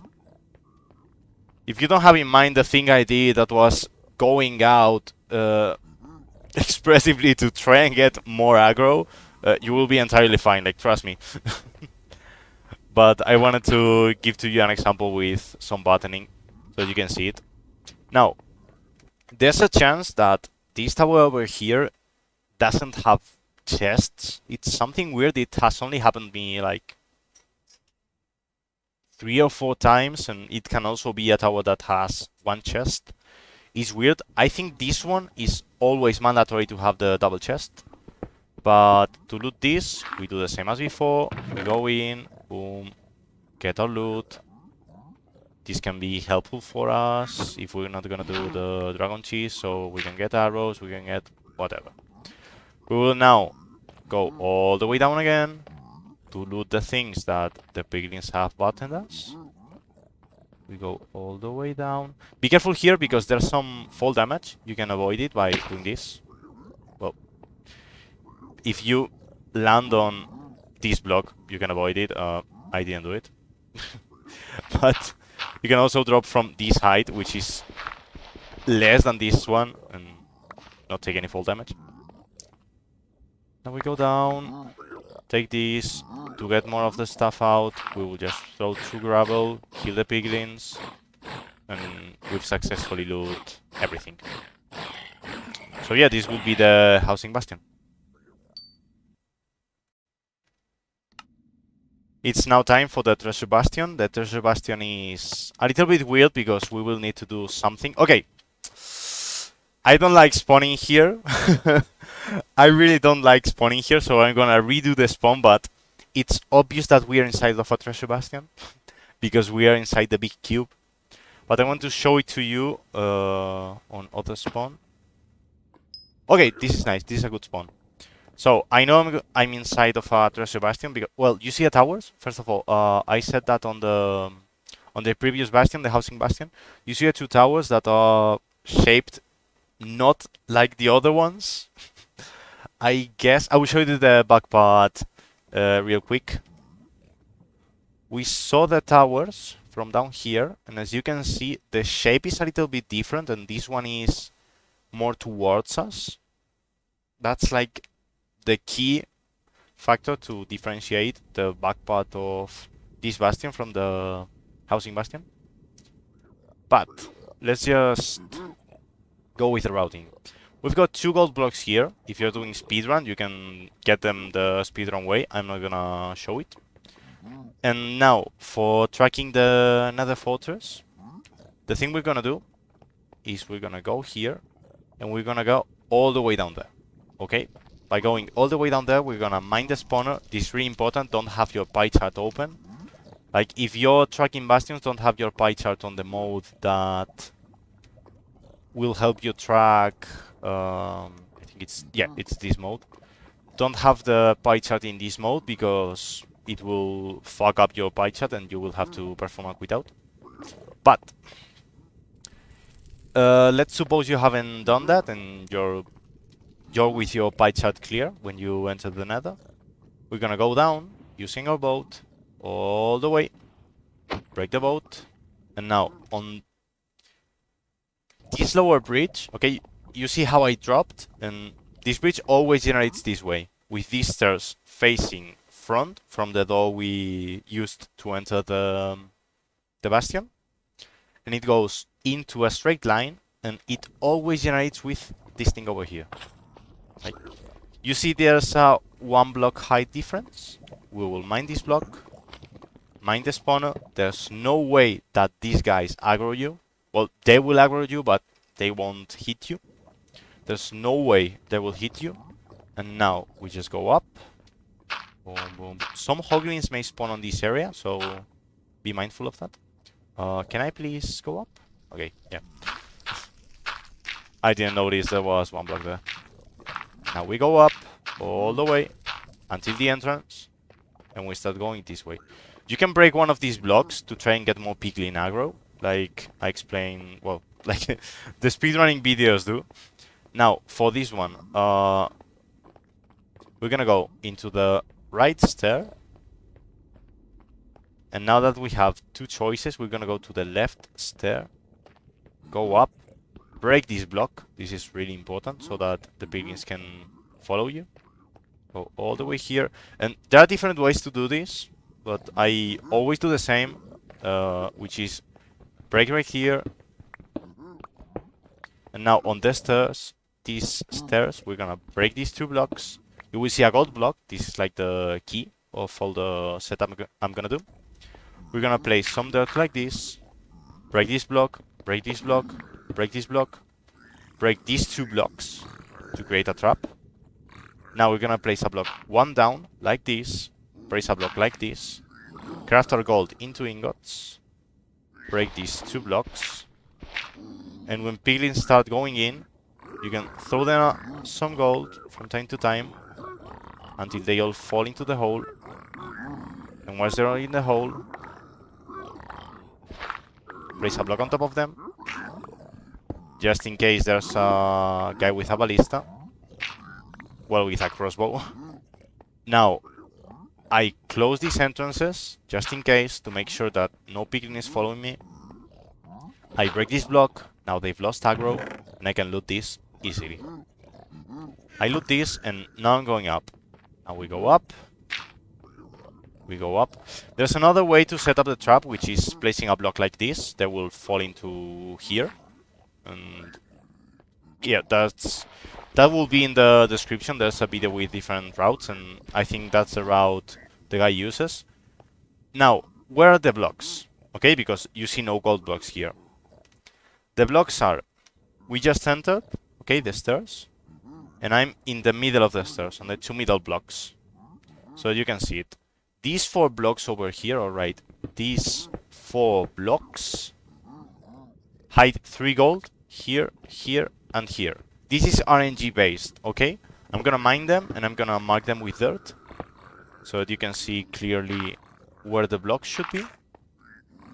And oh, my bad. How you would mine? You wouldn't break this block, you will just break these 2 and get this, get this, get this. Easy as that. Now we go to the top left corner, break these 2 blocks. There should be a block here. There's not one, okay, it's fine. Now we go here. We will do the same. Break this block. Okay, break this, like this. This, gold block. Nice. We get it. To get it, we will go 1 down and get the block. Now, you see we've made this kind of form. Well, with this kind of shape, not form, sorry. This shape. Just down here, okay, if we mine all the way down, we're gonna find the piglins. So we will mine all the way down, being mindful not to get into the hole, and we will chuck them the gold. Now we go to the other side and do the same. Okay, this is exactly the same. We mine here, here, and here, get our gold. We mine here, get our gold. And we mine here and get more gold. Okay, the gold is away from me. I can place blocks to push it towards me. Now I go right here to this spot and chuck them the gold again. And go to loot the chests, which is entirely safe because they're trading. I will loot this chest. I will loot this chest. I will loot this chest. And boom. Trading's done. Which route to learn? This one or the one that has this block placed? Well, it's usually on the other side, but since the stairs are the same, you can get the idea. Both are perfectly fine, but the thing with this one is that you will have to break, I think it's at this, like this? No, I think it's like this, these 2 blocks. So that piglins follow you, and this wouldn't be here, it's on the 3rd block. Piglins will aggro you anyways, but I think some may go up here. I haven't had many good experiences with that route in terms of Hitless. I know Segoku, for example, does it, but I don't really like it, so I will just teach you this one. Both are perfectly fine, okay? Both are perfectly fine, but I find this one more easy. And there's like a emergency gold block somewhere here. I don't know how to get this block, okay? I don't know the lineup to get it, but you can see there's one block. Let's try and find a lineup. Now that we're doing this, I think it's below the one we would find. Yeah, it's directly below the one we would find, but getting it's a little bit harder. We will just place blocks like this and yeah, make it go up. So that's an emergency gold block that you can get in case you have little gold, but the setup itself should give you enough gold to do everything. Let's go with the final bastion, which is the stables bastion. That it's pretty tough, and I'm gonna have to explain to you something. This bastion has RNG gold. I know it's stable bastion because of the 3 towers and the fact that oh yeah, because of the 3 towers and knowing that there's no bridge, so this is a stable bastion. First things first, there are how do I explain this? Let's say that there's a chance that there's not gold in the bastion, and this is also the hardest bastion to navigate, so that's why I started in spectator mode. The gold we're gonna get, we'll be getting it from the left tower or the right tower, down at the bottom of them, and they can be either a good gap or a bad gap. I'm gonna talk like good gap, bad gap, because so you guys start getting the terminology, how people refer to these kind of things. As soon as I spawn and I check these towers, I see that they are both bad gaps, and that's because of these two little things over here. They are of 2 blocks height instead of 1 block height. And as you can see, if we go in there, there's a chest, and there's no gold. I'm not gonna break anything, because I know there's no gold. I identify them because of this outward mark that goes into the wall, like this hole. I know it's too high, so that marks that it's a bad gap. But there are other ways to know it. Usually, how I would start this bastion route would be try to go down, being careful of the hoglins, and go not all the way, but up until this part over here when I see where I see the stairs. So I will go here, block this, okay, so that no hoglins can follow you. Try and block it too high because the little ones can get through down here. That happened to me the other day. First things, this is another sign that this is a bad gap. You see that there's a cracked stone brick here, well, cracked black stone brick, I think it's called. I don't know the name of the block, but these cracked bricks mark that this is a bad gap. If not, we would just mine right here, and we would get inside of the part of the bastion. You can see that we can also get in here, but the loot of this chest isn't actually worth it. So now we're gonna go up all the way, and this is a little bit tricky if there are piglins here, because I don't want to hit them. So if you could please, guys, move. Okay, I'm gonna have to kill them. This is a good way to kill piglins. They don't aggro you. If we mine here and there's a block and there's nowhere, okay, breaking this block would mark the entrance of a tunnel. If there's a block, it marks that there's not a tunnel, and we would have to mine further and just go into a chest. So let's quickly... Oh, if you drop your iron pickaxe, you restart the bastion. Let's quickly go back again.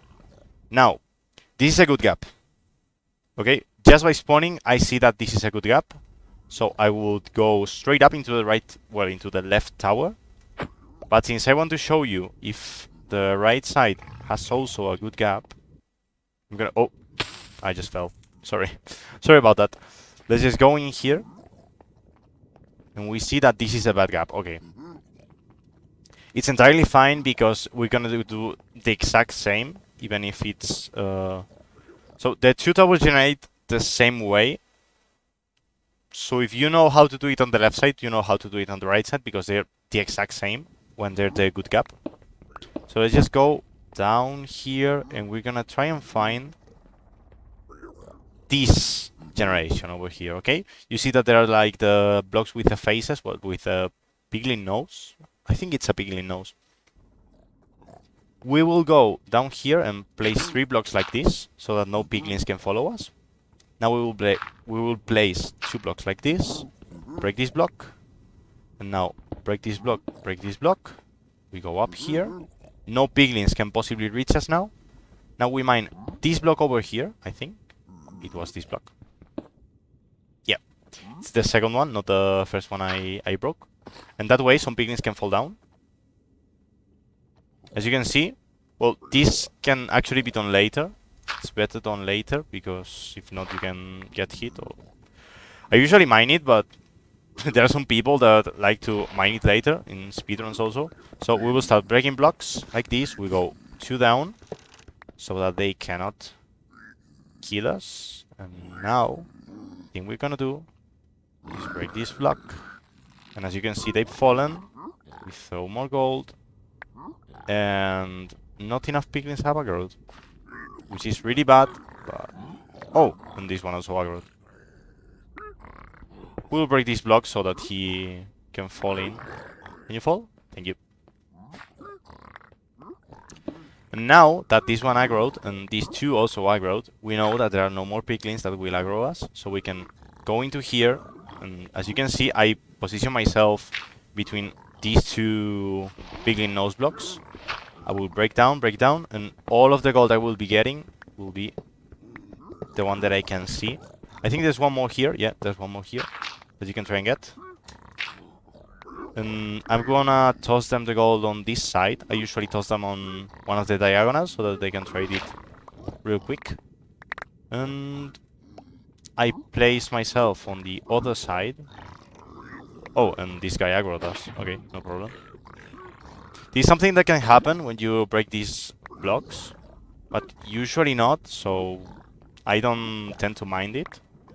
And I just position myself here and get the gold, and once I'm finished, I just go for the towers. To go for the towers, I simply go up. I know I came through here. This can be important to memorize. You can also loot the towers before, but you will loot the towers the same way you've looted everything. And there's also a chest all the way down there that can be useful. And the different towers, well, I explained them earlier, so I think there's no need to explain them again. But we're gonna get some chests here. Just like this. We would just loot everything. Oh, there's no, like, triple chest tower. That's weird. This is one that has just one. This one's going to have one only also.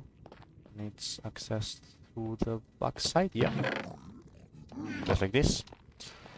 A piglin saw me, so I need to run, but it's entirely fine. And now I will just go here,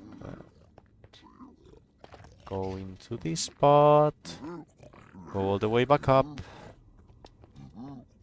As you can see, you can also enter here by just this center tower, but I don't really like it. I like to go in the middle part. It's entirely fine and it's up to you. Now we go down here and we turn right, and here we have our piglin traits. Once we got the gravel, as we've done always. Oh, there's another piglin. We just place some gravel and they're gonna die and they're gonna give us all the loot. Easy as that. Right now, I'm in Paint, and I'm gonna show you how the fortress tracking works, because then we're gonna go in game, and if you don't have this previous explanation, it's gonna sound really abstract, and you're probably not gonna understand any of the things that I will be doing. So I'm gonna explain to you certain things, and then we're gonna go in game, and I will show to you how to track another fortress. First of all, I'm going to mark the player's position with a blue X. The blue X is the player. And each player has around it a square of the rendered area that is marked on single player. Okay, this is specifically for single player 1.16.1, and I think it also works in 1.16.x, but I'm not showing 1.17, so please have that in mind while I explain this. This square is formed by like the distance between, well, the distance between the player and each of the sides of the square is the render distance. Okay, so this square is, each side is two times the render distance that I'm gonna mark with an R, so that you get the geometry approximately.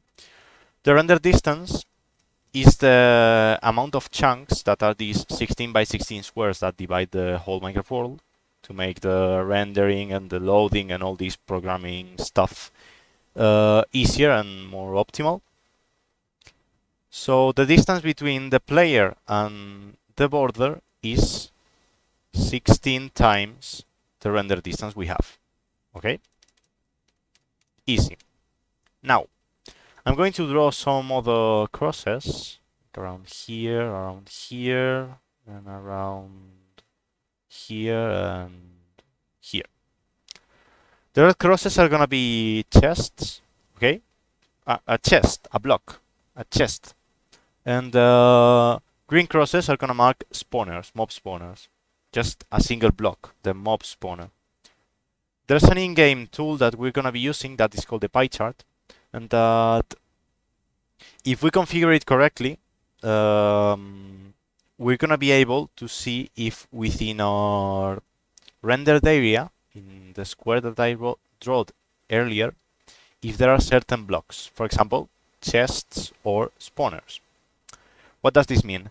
In the Nether, only two structures can spawn, well, can have mob spawners in them, which are the treasure bastions that I explained earlier in the bastion section, and the Nether fortress. The chance that a treasure bastion has a, well, the chance that a bastion is of the treasure type, I think it's a 25% chance, so only, well, it's really unlikely that we will get um, a treasure bastion in our radar instead of another fortress. That can happen. That can happen, and if that happens to us, we will just break the spawner, reload the area, and blah blah blah. It's explained somewhere, I think, throughout the guide. So, what are we gonna do? First of all, we're going to have our square. If nothing is within our square, we will make the square bigger. Then we will reach something. The square is, I mean, I'm not painting it correctly, but I'm painting it so that it allows me to explain the things better. I hope you understand that. This square now, that is bigger than the starting square, now has a chest in it. And I know there's a chest inside my square. If I keep raising my render distance, you will see that my square reaches a spawner right here. So I know this spawner is within this square that is of length x, well, y, do not have so many crosses around. And that length tells me that in any direction that I go within this square, in less than y blocks in each direction that I take, there's going to be a spawner and potentially another fortress.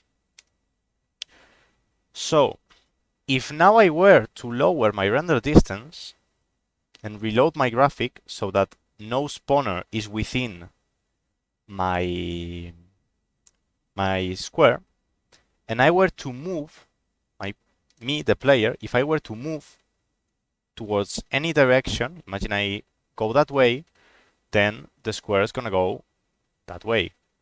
If I go up, the square is gonna go up. If I go right, the square is gonna go right. Okay? If I lower my render distance just one chunk below the amount of chunks I needed to just barely fit this spawner within my render distance, I can then move my square up, right, left, down, and on diagonals in case I need it. And that's gonna mark the direction in which the spawner is. Once we have the direction and we have the Y, we know that for sure on this square that contains the X, on all of these chunks that are gonna be rendered, one of these chunks is gonna contain our spawner. Okay? If I were to imagine this doesn't exist, okay? If I were to have it on a diagonal, as you can see, I wouldn't fit this if I move right. I wouldn't fit this if I moved up. And that means it's on a diagonal. If I get it inside my diagonal, that means that it's gonna be somewhere in the intersection between these two lines of chunks on the border, which means it's on the corner. Okay? So this X would be, imagine that this is the coordinates, and this is the X coordinate, and this is the Z coordinate.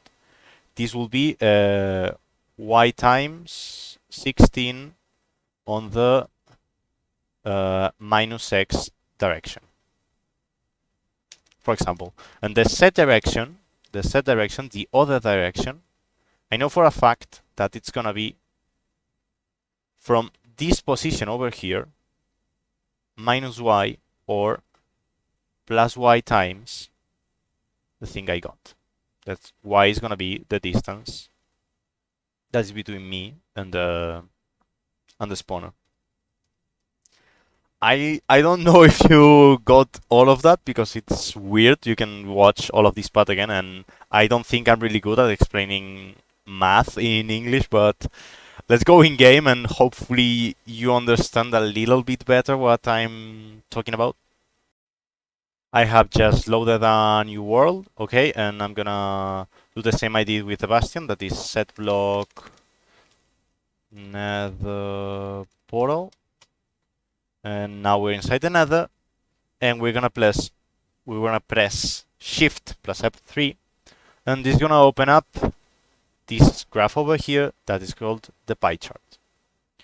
The first time you open the pie chart, it's only gonna put 0 root on this top part, okay? This is really important. The pie chart works like if it were the folders of a computer. So, for example, well, down here we have different words like game render, update display, FPS pie, toasts, tick, schedule executables, blah blah blah. All of these things have on the left side an assigned number. If you notice, all of these numbers are increasing from 1 up to 12. Okay? And those are like the folders of our computer. Right now we're on the folder root. And root has all of these other folders that are called game render, update display, FPS pie, toast, all of them. So to advance towards the folders we want to go, we will just press the buttons. In this case, we want to go to tick, so we press 5.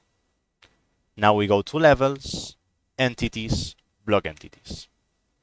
And now our pie chart is ready. So on our computer, or let's say like our tree, or however you want to call it, our folders, the order in which we will press the folders are root, tick, level, entities, block entities. This is something you need to memorize. There's no other way. Just memorize root. Well, root is like the basic. Just memorize tick, level, entities, block entities. And if you mess up, to go back, you just press the button 0. Okay, I'm pressing 0 and I'm going back. And I go again, tick, level, entities, block entities. Just like that. And if I press chest, now it's only gonna do a thing with chests. I don't understand most of these pie charts. I just understand the 2 most useful ones for this version. And this is one of them. The other one is for other purposes that we're gonna talk later. And it's like not that needed to know the other one. Now I'm gonna press F3 plus G, and you're gonna see the chunk borders that are marked with this kind of yellow mesh, yellow, blue, red mesh. And I'm going to start raising my render distance. Pressing F3 plus F. Okay, that was pretty lucky. 17. It's on distance 17. To reset, okay, to reset the pie chart, if we press Shift F3 plus F, you're gonna notice that it doesn't stop saying mob spawner. Why is that? We need to go at least 4 chunks lower than the thing we've just rendered. So it would be 13. As you can see, in 13 there are no more mob spawners. Now we're gonna go up to 16, as I explained earlier, just 1 chunk below, and we're gonna check on the 4-axis right there. Okay. Now I'm gonna look at my coordinates and at which direction I'm facing. This is positive set, and I'm at 0 set. I'm at minus 24x. So I'm gonna write down minus 24x, 0 set. That's my starting point. It can be your portal too. You can do it with your portal. I usually, once I go into the nether, I just mark my portal coordinates unless I'm doing some speedrun because it loses like 2 or 3 seconds of time.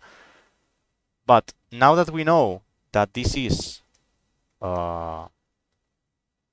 17 chunks away, by doing some quick math, 17 would be 240 plus 30, around 270 set. 270 set approximately. Around 270 set, and on 270 on each x direction, there's gonna be a fortress or a bastion. Okay. Let's now go to 270 set to check it. 270. And now we could go either left or right. Since I already seen this thing right here, this hallway, I saw that the fortress was here. And as you can see, this first try, boom, fortress. Easy as that. To practice this, you just do the same as the bastions, okay? You load a new world. I'm gonna delete this. I'm gonna load a new world. And I'm gonna do the exact same thing that I did with the bastions. I'm gonna type, without looking at any block, /set block. Now I do tab space, okay? I'm gonna do it again. You can do tab, and then just press space. This autofills your coordinates. And I'm gonna lower my, well, it's on 16, that it's the basic render distance I usually use. It's within my 16. Okay, I'm gonna lower it to 2. 3, 4, 5, 6, 7, 8, 9, 10, 11, 12, 13. Okay, it's on 13. I go down to 9. Shift F3 2 times to reload it. And now I go up to 12. And I try. Okay, I got I got it pretty easily. Okay, so now it's 160 plus 30, 190 approximately. Well, 100 between 190 and 100. Well, 215, 216. Well, 205, 205, 206. So I'm gonna go to 190, approximately 200. Negative X from my portal. I didn't do this. I'm sorry. It's gonna be around, yeah, around 190. Well, minus 200x. Let's just say. Let's go. Minus 200. And I don't see a fortress. So now I can either try again to track the fortress, which is gonna leave me with either up or down. I'm gonna do the same, go up to 10. Oh, sorry. I'm gonna lower to 6, go up to 9. I'm gonna try. It's in that direction, right? It's in that direction. So this way, I did a double tracking, which helps me go to the line of blocks I know my fortress is. And now, within that line, I try to guess where in that line is, if it's on the left direction or on the right direction. So I'm gonna follow this path. Well, I'm gonna follow this. Wait. Okay. that was unfortunate. I'm sorry. Let's go into creative mode real fast. And this was over there. That's not a Hitless tutorial. That's really bad.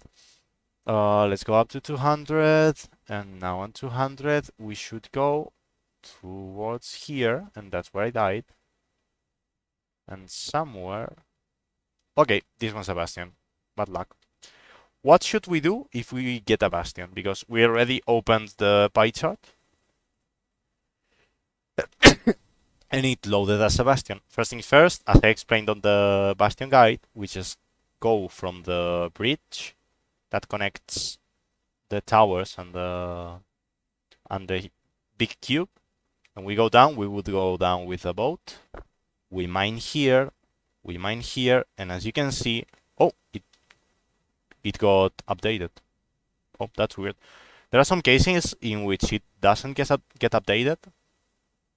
Something that's really weird, but I guess that with the mods I've got, it avoided that weird thing happening. That's fine. Now we can start racing our render distance again to try and find a fortress. If we get to really high render distances, have in mind that it has to load way too many chunks, so it's gonna start making the pie chart a little bit laggy, and it will update slower. Okay, I'm gonna raise it to 32. And hopefully we will get a fortress. If not, this is gonna be a failure, and I'm gonna get the clip. And okay, it got up to whatever. Let's go down to 20 and let's raise one by one, checking if it shows. Did it show spawner at 32? I think so. I think it showed spawner at 32. Oh, it's in that direction. Okay, so it will be 32 chunks in negative X. 32 chunks negative X is around 510. So it's really far away. Really, really far away. 510 plus 100, around 700. Should be, oh, now on the X coordinate, I'm gonna try and get it. Let me creative mode. That's fine. And I'm gonna go down to 16, and it's even closer. It's even closer. It's weird that it didn't actually find it.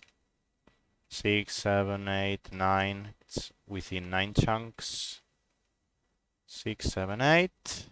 We're gonna go to this side. Okay, it's over there. It should be over there. Luckily, it's a fortress. It's a fortress. Okay. There you've seen it. It's super easy once you've understood how to do it. It's super easy to do. So that's how you find fortress in Minecraft, reducing a lot the RNG. Let's now go with fortresses, and I will first tell you how a fortress generates, so you can know how to explore it in an optimal way. First of all, fortresses generate from a certain point that is right here. It was somewhere around here. Let me find it real quick. It should be this way. Okay, here it is.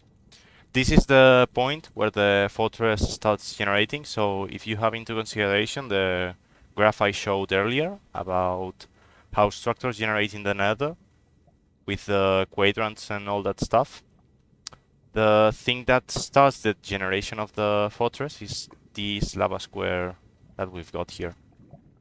Now from this square we distinguish two parts that are the inner part and the outer part. The outer part is the one that has got the two blaze spawners. Those are mandatory. And I think I haven't seen any fortress that hasn't got the two spawners. But then the inner part can sometimes be bugged. The generation of the fortress can be bugged and it may not have an inner part.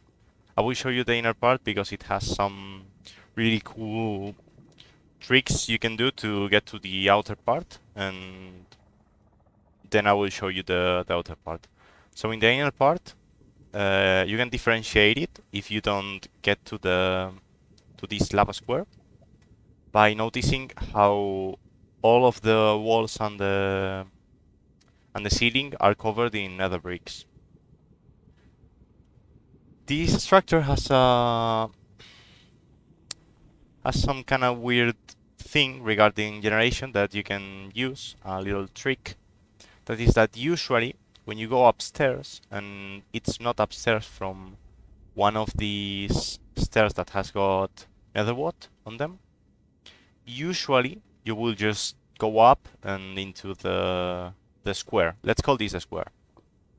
Another thing that is good noticing is how these netherwort stairs always point towards the square. So if we were to go down one of these stairs and follow the path that it leads us, we will go to the square. We also have chests with some iron, some flint and steel and this kind of stuff. And that's pretty much it for the inner part. Now for the outer part, one thing I do that I've seen recently from a speedrunner to try and track the spawners is a little trick with the the pie chart that we've got here, but using a different setting from the one I showed earlier to track the fortress. So I press game render, level, entities, and now this little thing shows us you don't need to click anymore. It's not entities, block entities like before. This shows us every entity but within our field of view, like how we track the bastions. So the thing we're gonna do in settings is put our entity distance to 50% so that the entities that are not blocks aren't loaded. To say, like, they are loaded, but they won't appear unless they're really, really near you. And we will lower the render distance to 8 also, and our field of view to 30, so that now if we press Shift F3 and we start resetting, you can see that the pie chart is updating. And usually when the orange part is bigger, it's because there's probably a mob spawner on that direction. It's not mandatory, and it's something that works a little bit weird. Like this pie chart is super weird. Its behavior is weird and I don't really understand it.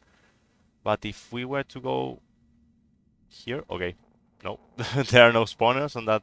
Okay, here's one spawner that is on the same direction. And this is the place where we're gonna farm the blaze rods. It's the only place where blazes can spawn, and we will use it to farm the blaze rods. If we've got fire resistance, I'm gonna try and show it. Let me just find the other spawner so that I can show it to you fast. Okay, they were really close. I'm going to use this for the setup if you haven't got potions, and I'm gonna use the open one for the setup if we had potions, okay? So we're gonna get ourselves a fire resistant potion, like this one, for example. We're going to have an axe, a boat, some blocks, also a pickaxe, some food please, and I'm gonna get a crafting bench also, and some slabs like this, and a shield just in case, and a bow, and and some arrows, for example.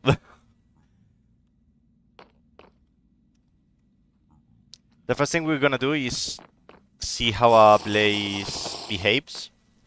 So blazes, oh yeah, I have it open on land because of something. Blazes spawn in packs in the spawner between 1 and 4.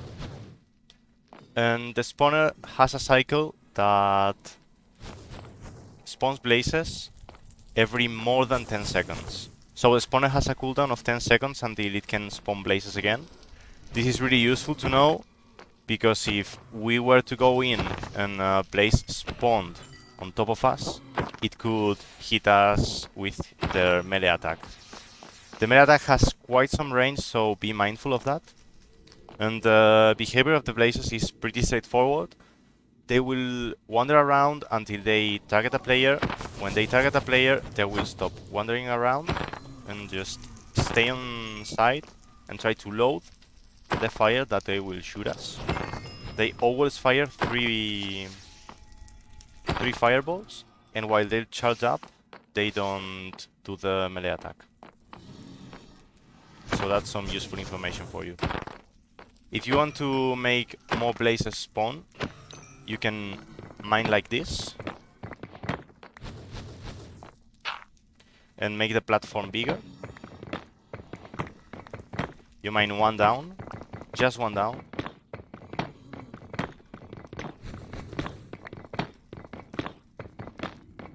And be mindful of how the blazes spawn. So for example, I'm a little bit close to the spawner. I'm gonna go away. Okay, blazes spawn.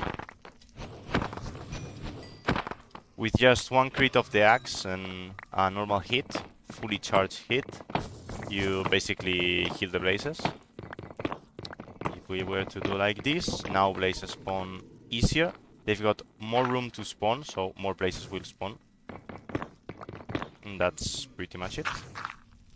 There are also ways to make the spawning area bigger, but this would be the basic one.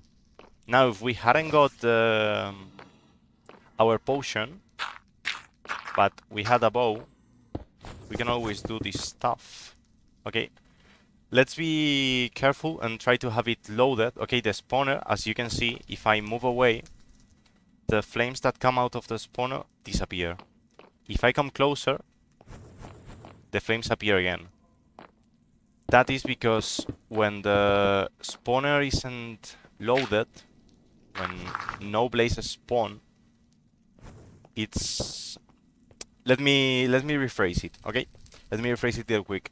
Spawners only spawn mobs if the flames are lit up.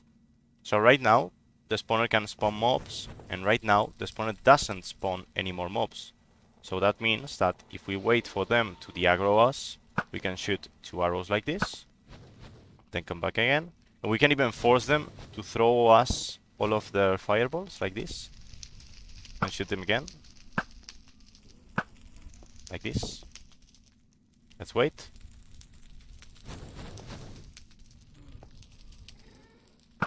Now we can kill them easily. Boom. Okay. Why have I put some slabs here on the floor?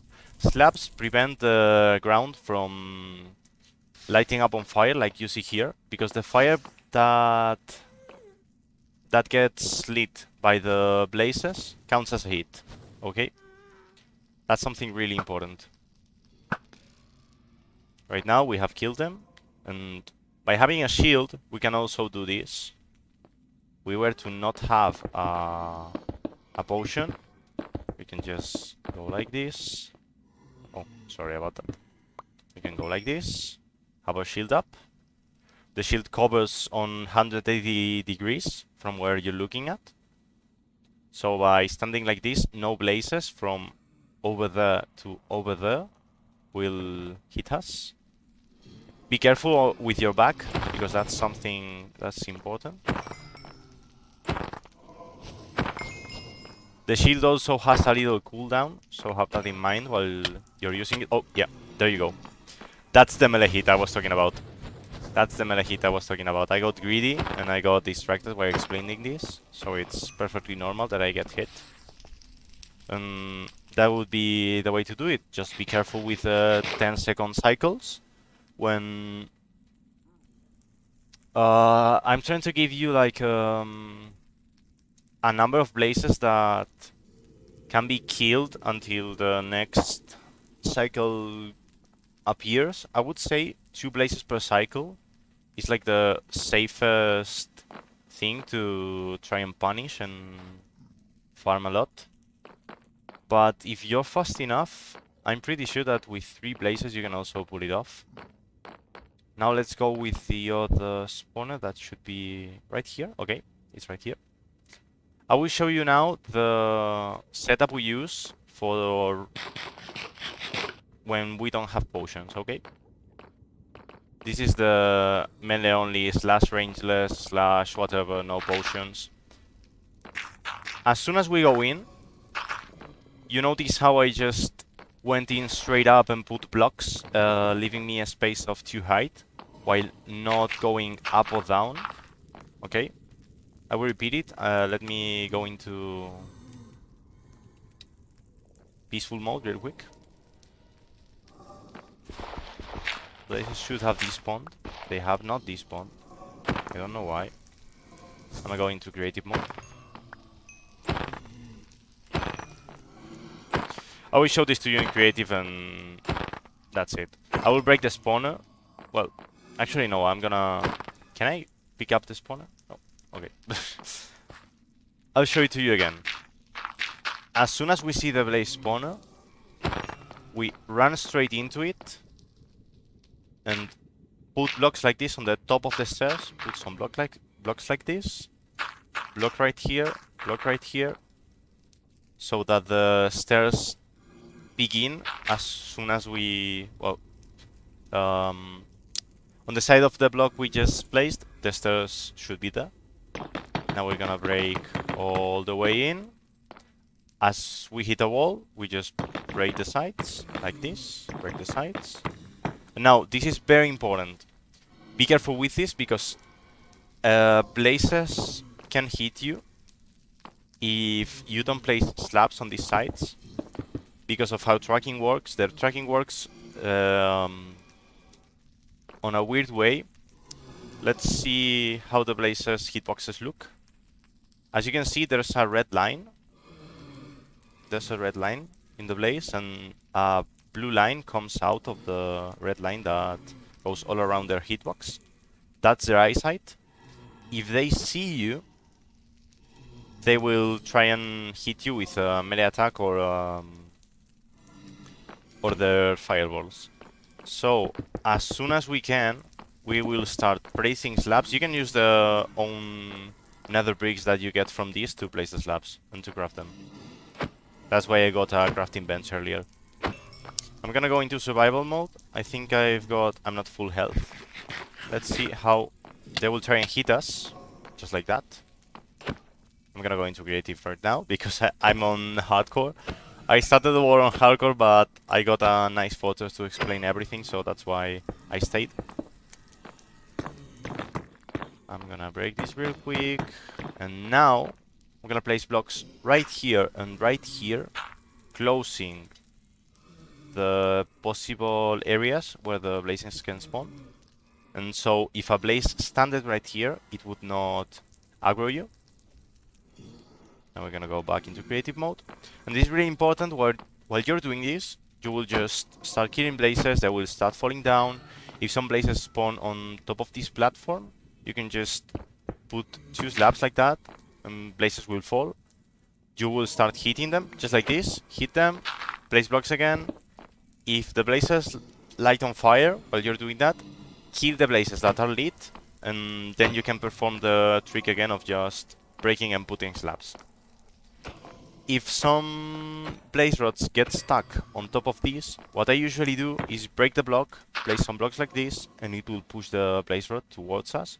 I know Segoko does something like this, I think, so that he closes the space where the blazes can spawn, but that reduces the size and the times of the blazes spawning. Okay, it reduces the quantity of blazes we will get per minute or over time.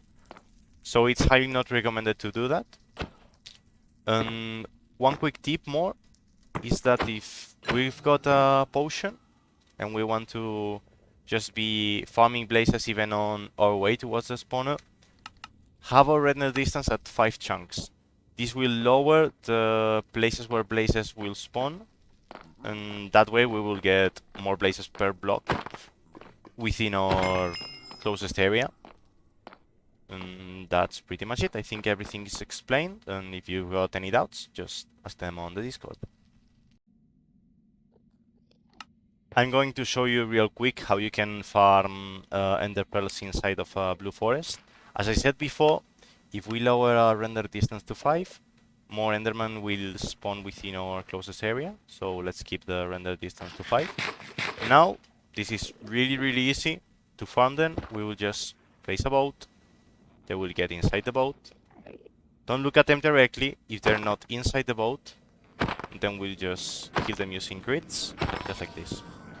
We can also place blocks on top of them if we were to have really low damage. Can you please, Mr. Okay. We can place lava. We can place a lava bucket. Just like this. If we were to do a hitless run like fist only or pickaxe only or some stuff like that, that makes us have really low damage, we can use this to end the endermans faster, and that's all that I have to teach you on enderman farming in Blue Forest. We're back into the drawing board, and now I'm gonna show you just briefly how strongholds generate and how we can use that to our advantage if we use the bastion routing and we've got between 10 and 20 obsidian, okay? First things first, how strongholds generate. This is like some weird rings that you're seeing right now. Um, how can I explain this? Um, okay, so in a Minecraft world, we've got 9 plus 36 plus 28 plus blah blah blah number of strongholds. And they generate in rings within those blocks ranging from 0, 0. That means that within radius between 1280 and 2816, sorry, 3 strongholds will generate. These 3 strongholds have a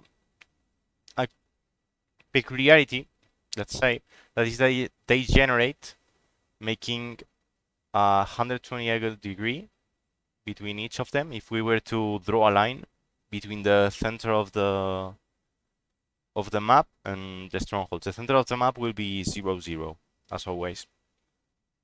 And by using this and doing some math on the speedrun community, they came up with this graph over here that is the blind travel optimal coordinates circle. Blind travel is when you build another portal inside of the nether to try and get closer to the stronghold. So these coordinates, as you can see, 0 to 20, 100, 190, 155, 155, and symmetrical on any of the sides. Okay, just by knowing these three, you can pretty much build a lot of portals on anywhere. are the are the optimal coordinates for blind travel. If we're on the nether and we want to track the stronghold, because right now the thing we're using, we've just farmed the ender pearls, we've farmed the blaze rods, and we want to go into the stronghold and track it. The first thing we want to do in the blind travel is go into the surface so that we can perform some triangulation techniques. And once we've done the triangulation, if we're certain that the stronghold is on a certain coordinates, we'll try and make a portal so that we appear inside of the stronghold. That's something that I'm gonna try and teach you, but I don't promise anything. So if we want to go and search for the stronghold and do our triangulation, we want to be on Y height above 60 or 70. Mainly above 60, but if you can be above 70, it's better because the likelihood of you appearing on a cave is much less. But if we want to go inside the stronghold, the recommended height would be around 30. And yeah, that's it for the blind travel. I will now show you how to do basic triangulation, and I will link to you in the description also a video to the axis travel, which is the technique I'm currently using. And it's a super good tutorial, super good. So I highly recommend you follow that. I've done, well, while I was practicing, I've hit straight up stronghold on quite a few times. So definitely check it out. And let's go with the basic triangulation. Oh, and also, uh, by knowing this, there's a thing you can do if you don't want to do any of these blind travel stuff or all of this. That's basically trying to go to this distance from 0, 0 by just using one eye and getting into the range, and then if you don't want to do triangulation, just start throwing eyes once you've reached this ring, this green ring that's within these two distances.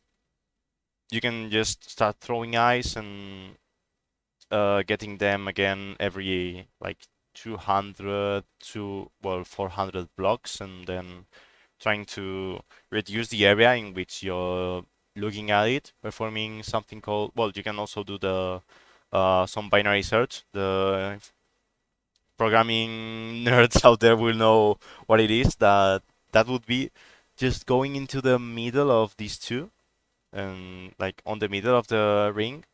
And if it points towards this direction, okay, if we go on the middle and it points towards we will just go in the middle of this and this, which would be around here, and we'll repeat the same process, and that would reduce by half the area in which we're trying to find the stronghold for each eye we launch.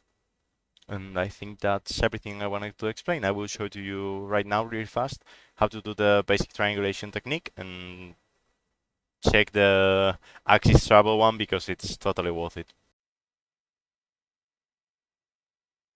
Let's go now with the stronghold finding. First of all, this is just the place I just spawned, so I will launch an eye and I will go in that direction. I'm going into a spectator mode to make this faster, and I'm going to try and get to around 1200 or 1300 blocks, just so that we can, I think around here would be nice, so that we can perform some triangulation. And we want to find a plane area, okay? The thing we're using is the tab that, well, a table that will be showing now on screen somewhere.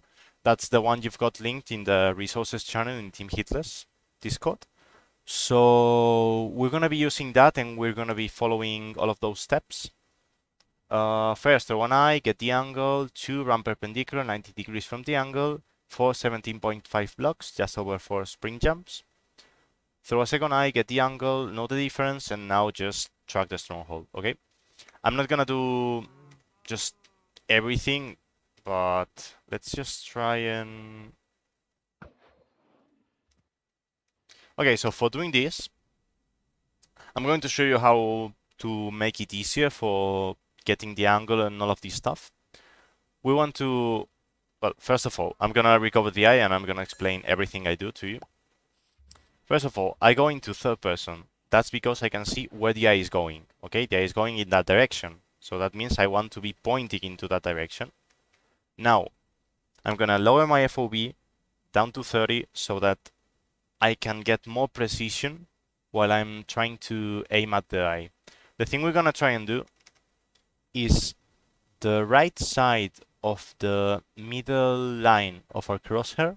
We want to line it up with the middle of the eye, on the left side of the middle of the pupil. The extended pixels of the pupil that make it look more like a cat eye and not have this square shape, but also have 1 pixel on top and 1 pixel on the bottom. That's the line we're gonna use as a reference, okay? That line of pixels. And so that our crosshair, our vertical line of the crosshair, is just on the left of that line of pixels, just on the left, touching each other. So to do that, we're gonna press F3 escape a few times to pause, and I think I line it up correctly. If not, one thing that you can do is go to controls, mouse settings, lower it a lot, and throw another eye in case you need it. Let's see, I messed up. Now it's lined up. Now I can get the angle by doing F3, and the angle we're getting is 148.7. We write it down on the chat, 148.7. And that means if we want to turn 90 degrees, we need to go to 58.7. Let me get my sensibility. I really like to have like the same sensibility every time, so you'll have to excuse me. It would be 58.7, just like this. And just over 4 spring jumps, 1, 2, 3, 4, and a little bit. This is a little bit messy in the way that it's not that precise. That's why I recommended you the axis travel. But for approximation, if you don't want to go into the axis travel, which can be a little bit boring, just do this. Now we're gonna throw the eye. We already know which direction it's going, and we're gonna try and line ourselves with... Let me get my sensibility down real quick. You can disable particles in case you need it, so that you can see easier. It's a little bit more to the left, a little bit more. Now it's lined up, and now we get 151.1 angle, which is excellent, by the way. And we get the difference between both angles. Now the difference between both angles would be the bigger one minus the smaller one, which is 2.4. Wait, really? Am I that close? Am I that close to the stronghold? It's yeah, it's 2.4. So we go into the table and we search for 2.4. That's 400 blocks. We're gonna travel 400 blocks. I already know this angle is close to 104. Well, no, I 90 plus 60 is 150. So that means we're gonna travel in one distance the half of the other one. If that makes sense, that's trigonometry. You can also do some trigonometry if in case you think you need it. We're gonna go right here, I guess. I'm gonna activate the chunk borders right now. And to do this, once you think you're close, or not, once you think you're around, well, when you're throwing an eye and you're not performing triangulation, you want to stay between 4 chunks so that our eye will point, well, in case it goes down, it will go straight down into one of these 4. Now it went into this direction. I'm gonna go here, which I guess it's the place it can be. Farther away, no problem. We go farther away. Throw it again. Farther away, okay. Let's go into this spot right now. There may be some error. Okay, that's it. It's probably in this chunk from the experience I've got. If you practice this, it's on this chunk. You will know easier and your triangulation will get better. Just like everything, you can practice this by loading into a new world, throwing an end eye, going to a coordinate you think that the stronghold may be, performing triangulation, and all of this stuff. So right now, within this chunk, we're gonna go where the stair of the stronghold generates. The stair always generates. Let's look at this part over here that says chunk 11, 8, 9. We want to go to 4, whatever, 4. And that's exactly where the stronghold ladder, well, the stronghold stairs, the beginning stairs will generate. To go down, I usually mine 3 blocks. 1, 2, 3, 1, 2, 3, 1, 2, 3, 1, 2, 3 on each side, and I stand on the middle so that if I were to fall, well, if there were to be like a mine shaft, a cave or something, I wouldn't fall into it and not get fall damage. Right now we've got the stronghold, and to know if there are no silverfish in these blocks, because there can be silverfish in any block of the stronghold, we want to look at here where it says targeted block. It says Minecraft cracked stone bricks. If it doesn't says infested, we're fine. So we break this block, we go down, and now it would be time for navigating the stronghold and getting into the portal. I will show to you a little bit and give you quite a lot of data into stronghold, because I think it's really important, and this is a place where you're gonna get hit a lot. Like it's stronghold is really hard. I think it's, well, for me it's harder than the nether, but because of the hours I have. But you will find it really hard at the beginning, and knowing where to go and not losing that much time, it's super important. Let's go now with stronghold navigation. First of all, this is the starting staircase that you should find if you follow your eyes through the overworld. As you can see, the entrance is on 4-4. The middle of the staircase is on 4-4 on the chunk, as I explained earlier. Now, stronghold is weird structure. I'm gonna fix this because I explained something earlier, and I'm gonna fix the walls.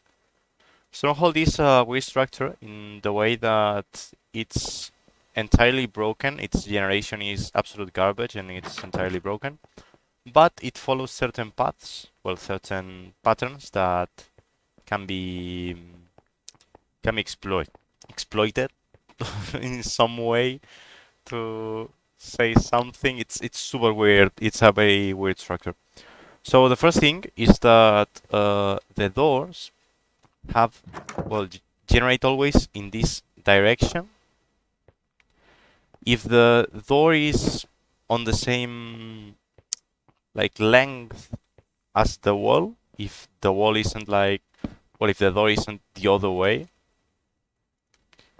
we're going in kind of like a positive direction, and if not, we're going on a negative direction, which means that if we appear on any room, if we do I Spy, for example, and we see a door pointing that way, that means that the stronghold staircase is following that direction. Okay, that's the first part of data that is important.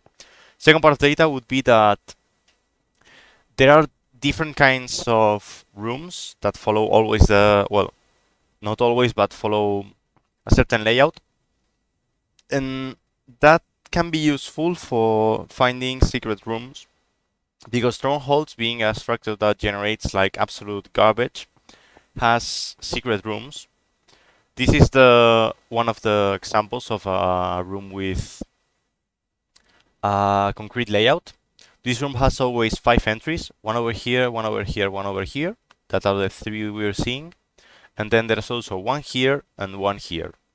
So the places where I put these bricks, if you noticed earlier, are the places where a hidden room could be. Also, over here, there could be a hidden room. I'm gonna mark it with these 2 blocks. And also over here, there could be a hidden room on these 2 over here. Okay, that's important to notice. And over here, also, there could be a hidden room if we had something like this, for example, or something like this. If there are bricks that do a 3x3, well, 3x3 wall, and you know it's not like a corner of a corridor, check it out, because it's probably a hidden room. And yeah, to know if there's a hidden room, there should not be stone, it should be air, bricks, or a door, and you just follow that path and it can lead you to the portal room.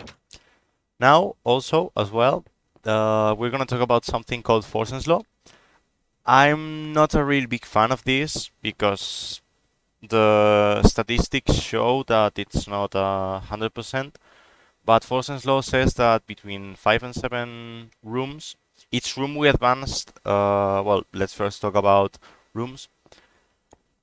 Let's say that every time you go through a door, you go into another room, okay? We've got like, imagine we've got a room counter. That's like room number 0 from staircase. This would be room number 1 from staircase. This would be room number 2 from staircase, and so on. So each time we go through a door that's pointing in this direction, it's +1, and each time we go through a door that's going on the opposite direction, it's -1. The Fosen's law, I think it's called Fosen's law because of a meme. It's between 5 and 7, but I've sometimes found the portal in like room 9 or even things like 11. That's super, super weird. So be mindful of that while you're just going through a stronghold. The basic way to navigate the stronghold is just stick to a side, like for example the right side, and we just follow the right side until we find. Let's check this. That's not a secret room. We stick to the right side and we just follow the right side until we find the. There was a door here. Sorry. Until we find the portal room, or we start hearing on our headphones or on our subtitles. It says something like silverfish hisses or lava pops or stuff like that. Well, I've just found the portal room. Also, these things, like you see these iron bars, these also count as a door for the room counter. Be mindful of that. And then there's the other way of finding the portal room that I'm also not a very big fan of because I'm very bad at doing it. I will link to you a guide in the description because I don't know how to explain it honestly. It's some super weird technical stuff related to your hardware and it's hardware dependent. So the thing I do on my PC isn't the thing that your PC is gonna do most of the time. So we should configure this like 50% entity distance, 8 chunks, FOV to 30 to try and have the lowest FOV. And you would scout the area just like this, trying to find the graph that aligns with your stronghold thingy. For me, it's around this. Okay, this thing over here is usually where the spawner would be. And if I were to follow, I would end up on a library because I'm stupid and I don't know how to do this correctly. But the stronghold, where was it? I need to remember how my PC works with this because I haven't done this in a while. Where's the portal room? Okay, it's over there. My staircase is over here, so the portal room should go into that direction. And as you can see, the graph changes while I'm pointing there. And it's super weird. Like it's really weird. So I will link to you the tutorial in the description, but that will be everything for Stronghold navigation.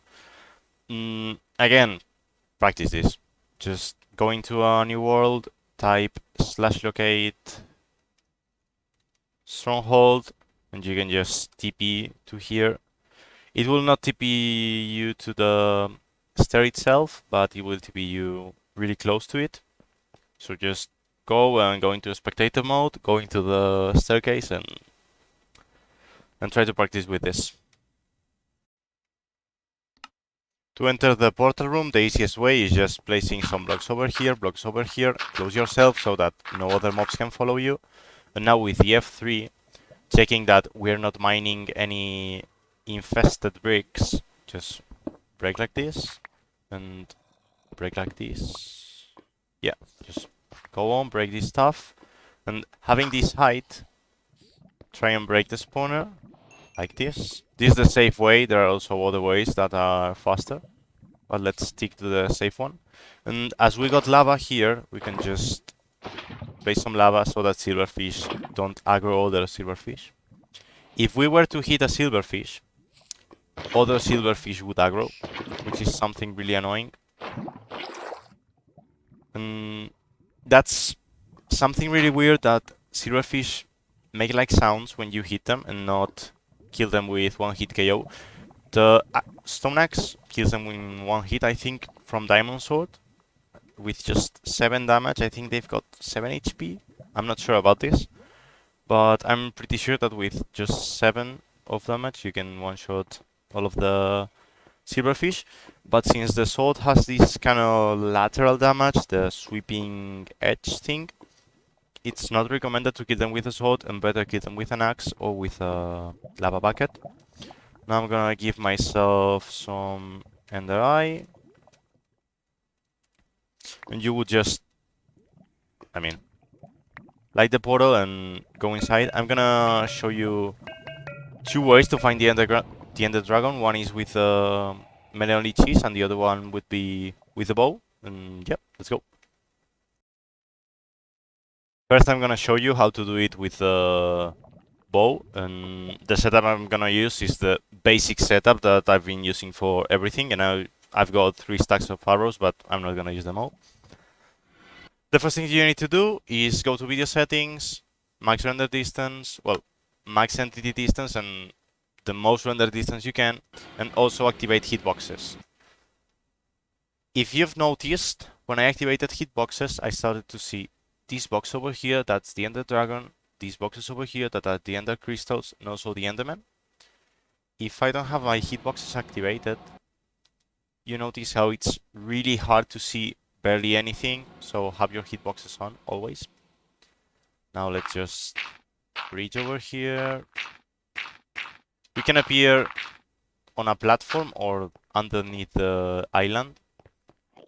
If you're underneath the island, just mine up. And oh, also, this is for the... I don't know where they changed the dragon, but it's at least from 1.16 onwards. I don't know if in 1.14 or 1.15 it also works like this. I know in 1.12 and 1.9 and below, the dragon is a little bit different. So we will just break the towers. As soon as we hear that the dragon shot something, as you can see, he made a sound. It shoots this area. That's harmful. If you touch this hitbox, you basically get damaged. It has like a second or two of like grace period. So as soon as you hear it, just start walking and it's really unlikely to hurt you. Also, as you can see, if I stand on this block, I'm within the range of the hitbox horizontally, or horizontally, I think it's called. But the height of the hitbox doesn't hit me. There's a difference of like half a block between me and the hitbox of this area, so it won't hit me actually. Now let's keep shooting this. If the dragon is getting healed from any of these crystals, you damage him. I think that's like basic data that anybody should know. Am I hitting it? I don't think I've hit it. Okay, that's it. For how to avoid aggroing the Enderman, what I usually do is just be looking up or directly down, so that no Enderman can line their eyesight with mine. Let's keep doing this. Try to see the hitbox. As you can see, there's a thin line above the tower that I'm looking at.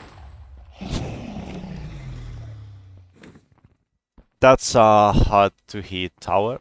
Just practice it. There's no other way to do this. Oh, and for the ones that have got this cage, you don't need to actually go up and break anything. You just shoot from below and try to feed it through the iron bars. They've got a nice hitbox. Again, on later versions, if you were to do this on 1.19, the arrow won't go through. Well, 1.19 no, 1.9, I'm sorry. In 1.9 the arrow doesn't go through, and I'm afraid that until, I think it's 1.14 or something like that, the hitbox remains the same. Okay, this is important. You notice how the dragon, well, of course you won't, because I haven't told you this, but the dragon just made a weird twist in which he aligned himself with the center of the island. This structure appears in the center of the island, and the dragon will go down and into this thing over here. And this is an attack that's called Perch, and that's very punishable. But right now we haven't got the angle to punish it, so we're just gonna go away. Usually we will try and get down here, inside of the fountain, let's call it. Right now we cannot, so we're gonna try and go, get lower, get a little bit lower even, like 3 blocks. You won't fall if you're close to the center and you mine 3 blocks down or 4. And this way, the dragon won't hit us. If not, he goes down like a few blocks to try and hit us from the center, so be careful with that. I'm not seeing him, and I'm afraid that he already left the center. Or not. Did he leave the center already? Yeah, he did. Okay. That's something that you need to be careful about. That's that he can still shoot you with the balls. Now let's try and shoot this tower. I'm really bad, man. If you walk forward, the arrow will get momentum from your movement. So you can try that. I'm trying it right now. It's not exploding. It's not exploding. He's perching right now. As you can see, he did like a weird twist. Now we're gonna go down. And we will start shifting so that he doesn't hit us. And we will now go to the border. Start hitting him in the face. Okay, I just got one hit. Did the tower actually explode? I don't think so. Let me check with the third person. If the dragon starts not getting healed from anywhere... Okay, I hit the tower, I hit the tower. He's not getting healed from the range he should be. So I'm gonna start just shooting him. Trying to predict his movements. It's really important that you don't try to hit him in the position he's at. You're like, oh, he's gonna twist to this side. He's gonna turn to this side. Let's just try and shoot him, predicting where he's going. As you can see, a lot of arrows are entering. And there will be a moment where he just goes to the middle. Please do the perch. I wanna see it correctly while looking directly at you. Can you perch, please? Also, this is something important. The dragon will start perching more often as the towers go down. I mean, as the crystals get destroyed. And also, he has more probability to perch if you're away from the center, which is something really weird.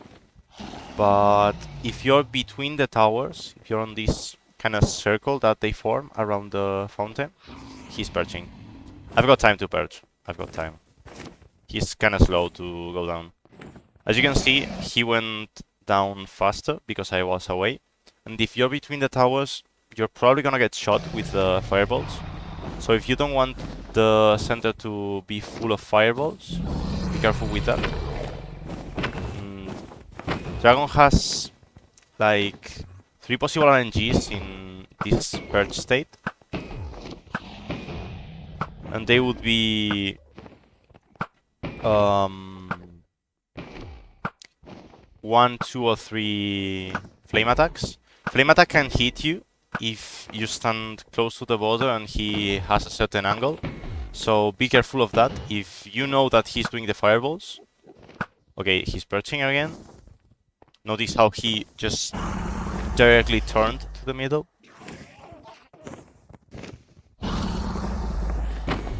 As I know that he hasn't got the fireball attack, well, the flame attack that he does when he perches, I can just do that. Also, we hit him in the face because we deal more damage. Melee attacks deal more damage in the face. And throwing arrows at him while he's on that state will just reflect and can hit you. So that's some important data. Is that guy tracking me? No, he's not. Okay. If an Enderman were to aggro you, place a boat. And usually they will go inside. There's certain times that they won't, but usually they will. The dragon is going down. I'm just gonna go to my hole.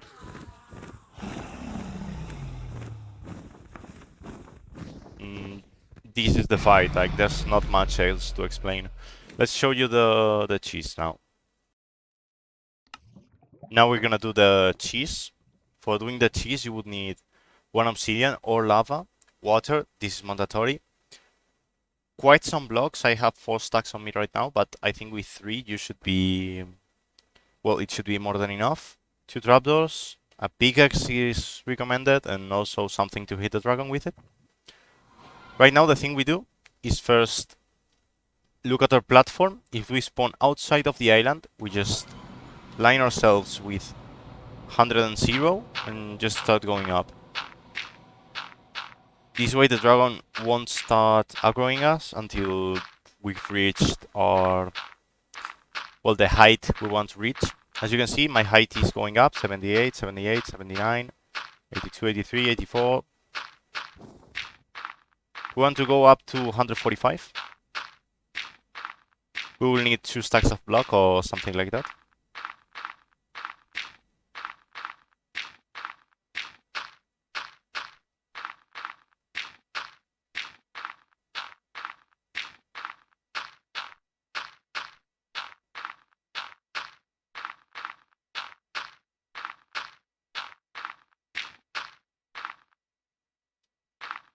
And now we're gonna go to the middle of the island. As I said before, activate hitboxes. Hitboxes are on. Okay. And we're gonna go to the middle of the island, just like this. Any block can do, okay? I'm using dirt because it's like the most basic block. I recommend going into third person, just to make sure that the dragon doesn't try and hit you. If the dragon tries to fly towards you, you just go up 4 blocks, and then you mine them down.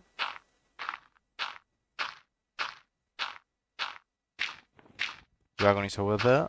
I can see it because of the rays of the crystals. Okay, dragon's going up, so I just go up 4 blocks, and we should be fine. As you can see, easy as that. I'm gonna mine down. If he decides to go up again, then we'll go 4 blocks above, just like that. And we're gonna try and go to 0, 0, because that's the location where the Ender-Dragon will start perching towards us. This is the strat that I use for melee only. This was discovered by IanX04. I will link to you the video in the description. 3, 2, 1, and this would be 0. So let's place some lava. Be careful. You don't fall into the lava. And now we're gonna do the setup where we just place water over the obsidian and place 3 blocks like this, doing stairs. And now I place 2 trapdoors, one of them open. And we're gonna go in like this to the dragon, and then we're gonna close this trapdoor so that we can reach him in an easier way. I'm gonna raise my render distance. Oh, it was on 8. I'm sorry about that. I told you earlier that you should have 16, and I wanted to practice the tracking of the portal room, so that's why I had it on 8. Sorry if you didn't see correctly the Ender Dragon. Now we're just gonna wait. Usually we'll try and wait for the dragon staying a little bit away of the center, but we want to keep our eyes on him on every moment. Because if he perches and we're not careful, we'll have to breach over. It's not that hard to breach over to the trapdoor, but it's easier to not do so. So let's just stick to this side like that. It takes some time to go to the center. Okay, right now we can just go in here and we're fine.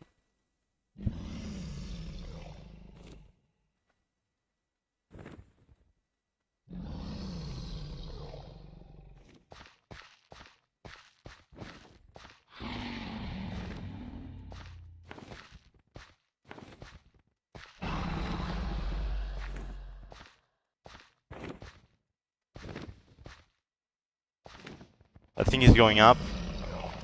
We're gonna have to go pour up. Yeah. No, he's not. He's actually not. If he shoot, he's not going up. It's like a pattern he has that he tries to follow you. But since he didn't, we're completely fine.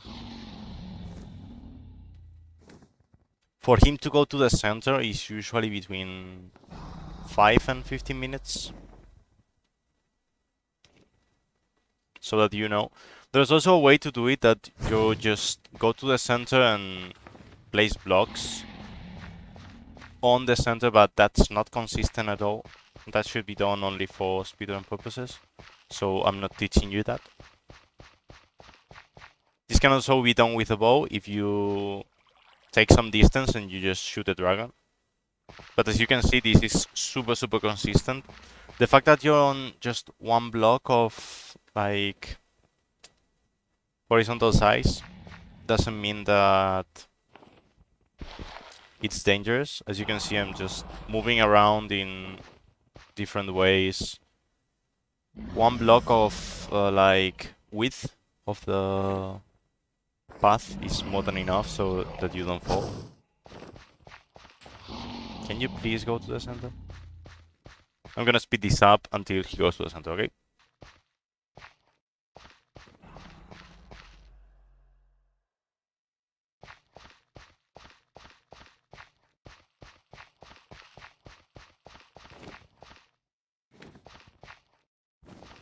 Okay, now he's perching. Now he's perching. It's been 10 minutes since I started the recording. We're on 10:13 right now. So as you can see, I waited for him. I just went into the trapdoor, and now I'm gonna wait for him to line up so we can start hitting him. Here there are two strats. Those are the head strat and the tail strat. The head strat is a little bit faster, but it's harder to pull off. And then there's the tail strat that's easier to pull off. So for the tail strat, as you can see, there are, I'm gonna try and... Okay, these three blocks are the tail hitboxes. And we want to try and hit on the second one, just like this. He may turn around, just find the hitboxes again. As you can see, I hit him again. I hit him again. And I just hit him once per turn, because if not, he can just go crazy and do some really weird stuff and can hit you. Be mindful of that while you're doing this. You would just hit the... well, follow the second block or the closest. Any of those would do. And that's it. Now for the head strat, which is the one I like. As you can see, the head does like a really fast movement. And it's the one that's got the little square on it, like this. The thing we want to do is try and predict the movement of the dragon. And hit its head while he's turning. Like this. It's got some timing, so it's kinda hard to pull off at the beginning. But once you get the correct rhythm, the correct reading of the pattern, it's really easy to pull off. I'm a little bit rusty with this method, but as you can see, I'm hitting him from time to time, and it's making the headbutt of the dragon go lower in a faster way than the tail strat. Also, dragon can lower himself so that you cannot reach the head of the tail, and that will make this be slower. With the head strat, you need to line yourself a little bit better. And also be careful not to fall off, because as soon as you fall off the platform, you'll get hit and you'll die. You can also do this without the top trapdoor, but I think it's more consistent this way. So I'm gonna show you how to do it with it and not without it. But if you go into Thegorgos runs, you'll see that he does it without the trapdoor. And that's entirely fine too.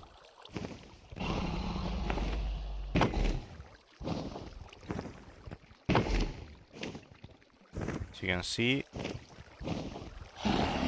the health bar starts going lower and the dragon doesn't hit you, so that's pretty much everything that you need to know. I'm gonna finish the fight and show you the credits and how to do the /seed and /datapack list thing that we've put on the rule set.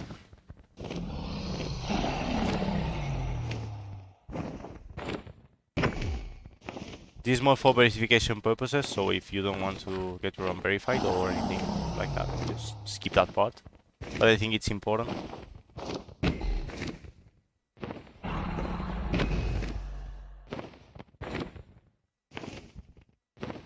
Let's just kill this guy.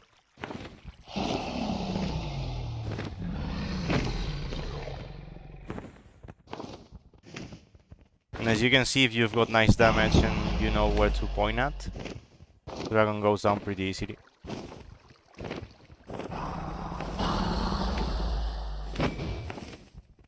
Like that.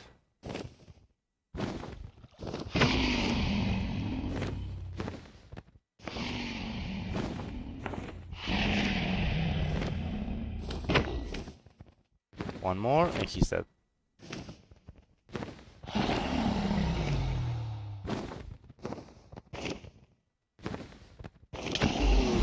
Okay.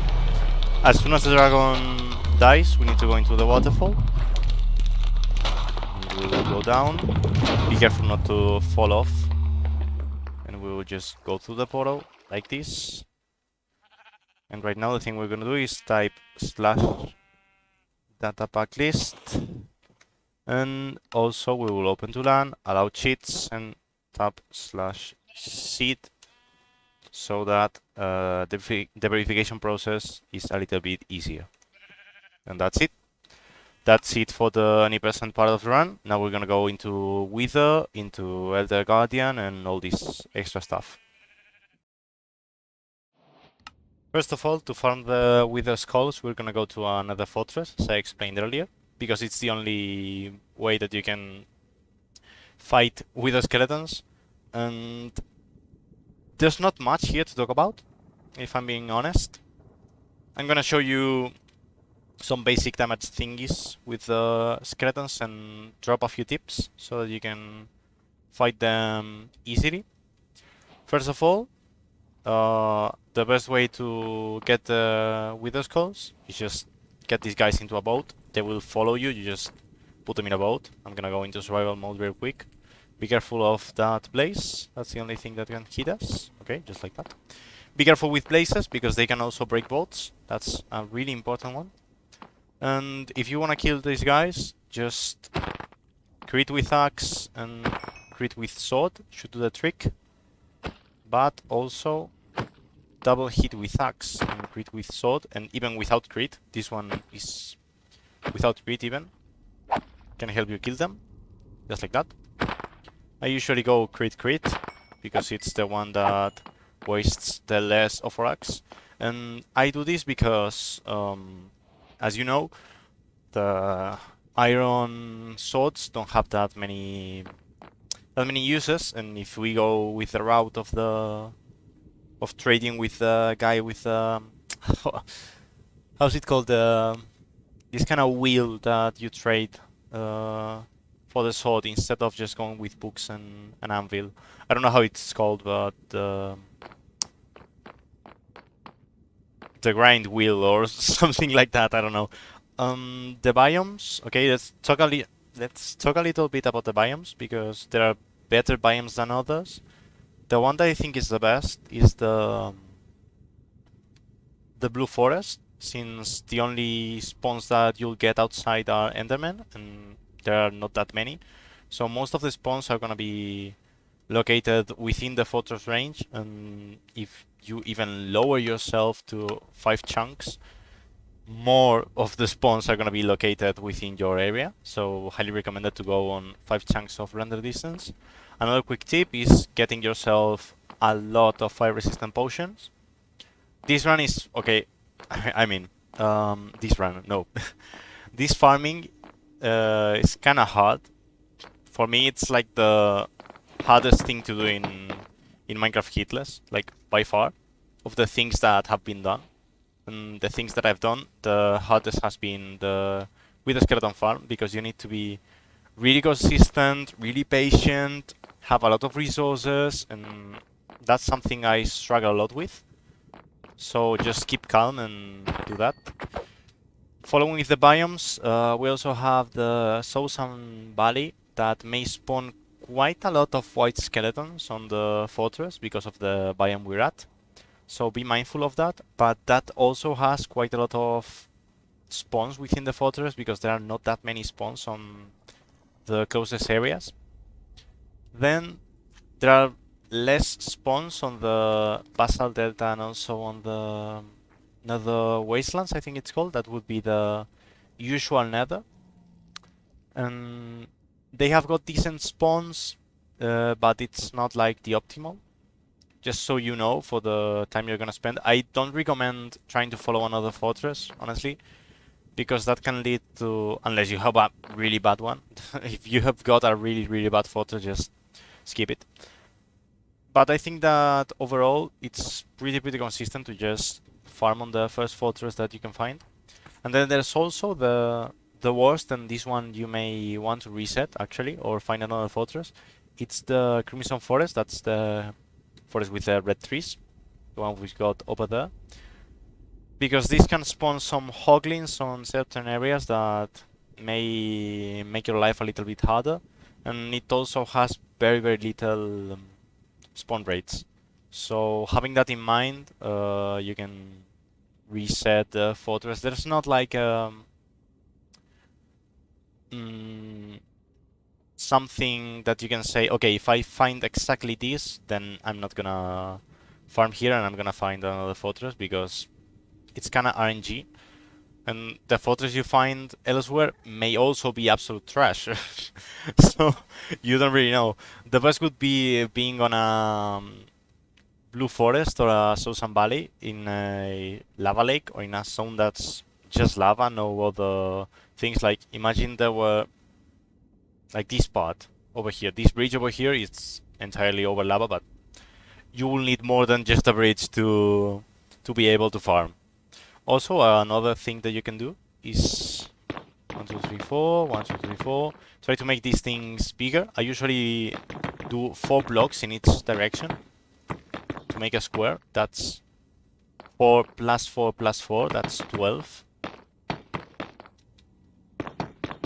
And I make these areas bigger because the area in which the skeleton spawn is, well, in which any mob can spawn, is larger. And I think it's larger than this, but this one will get you quite a decent spawn, and you won't waste a lot of resources. It wastes a stack of blocks exactly,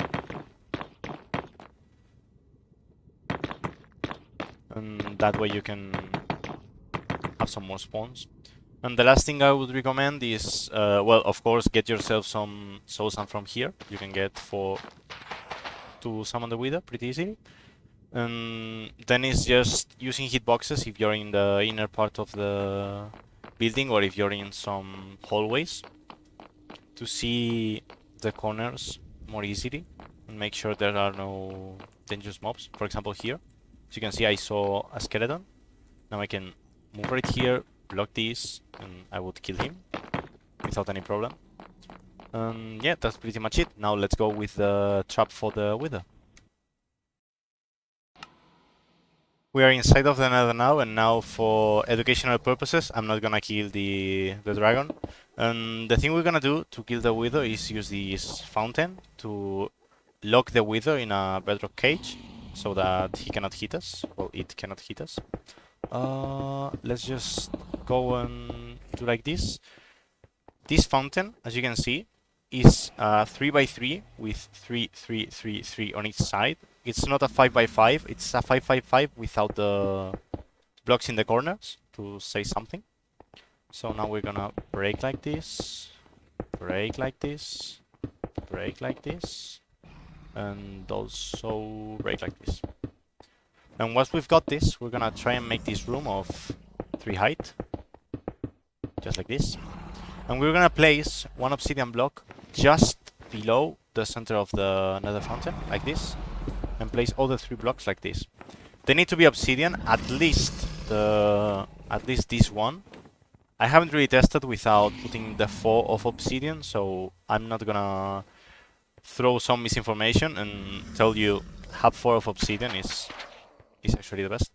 And now you will just summon the Wither like this, run away until it explodes, like that. Explode, please. Okay, he explodes. He's always gonna explode, and as you can see, he's trapped and will not hit us. So we can just go down by going to survival mode. Maybe the Ender Dragon will shoot some fireballs at me, but I don't think he will reach because of the angle I have. As you can see, the Wither cannot hit us if we go near him. This guy cannot hit us. It's a free kill, so yeah, that's the way to kill the Wither. Oh, and also, just treat him with the axe or the sword. The sword is a little bit faster. But yeah, that's pretty much it. Now for the Elder Guardian part, I'm gonna show first to you how to kill the boss easily with just these things we've got. Invisibility, water breathing, also bow and arrows, and a bow, a pickaxe, and these 2 types of blocks. One with gravity and one without gravity. This is really important. And well, of course, some food that you will need, and no armor. This is super, super important. First things first, how does the Elder Guardian put you the mining fatigue effect? The mining fatigue I cannot talk. Okay, let me restart. The mining fatigue effect is put to you by rendering the Elder Guardian, which means if we lower render distance down to 2 and we lower entity distance down to 50, we're gonna get into the monument pretty easily without suffering mining fatigue. The best way to do this, okay, the monument has 3 parts. If you can recall, the structure of the monument is some kind of U shape with something in the middle. On each of the corners of the U, that of the ends of the U shape, to say something, the U does like this. So in this corner and this corner, there would be the 2 of the Elder Guardians. On the center of the U, on this part that's higher up, and it's also lit up, sorry, and it's also lit up. There's another Elder Guardian that we can kill. Just by killing one of them, the round would be valid. So we're gonna go to this guy and not care about the others. I'm gonna lower my render distance to position myself. If not, the Guardians have loaded and they're doing things, so we want to avoid that. Also, something really important that I almost forget. If we're on higher versions, if we're doing something like all bosses, well, all main enemies, not all bosses plus. I was gonna say all bosses plus, but it's called all main enemies. If we're doing all main enemies, that means that we have to, well, we're on 1.18 or 1.19 plus, I cannot really remember. But I think there's something called simulation distance. The simulation distance requires you to lower that. So it's not only render distance, but also simulation distance, because I'm afraid that render is the things you see on camera and simulation is like another thing that's like running in the background, even though it's not loaded on your rendered viewing part of the game. It's kind of weird, but lower it all the way down. Excuse me. Lower it all the way down so that you don't get in any trouble. Right now I'm gonna lower it to 2 because I'm afraid I'm already close to it. And I'm gonna chug an invisibility potion so that no guardian can see me, and also a water breathing potion so they can breathe underwater. I think it's pretty self-explanatory. And it's really important that you don't have any armor with you, because if not, the guardians are gonna track you and try to kill you. We're gonna go to the monument, just like this, from the back part of it.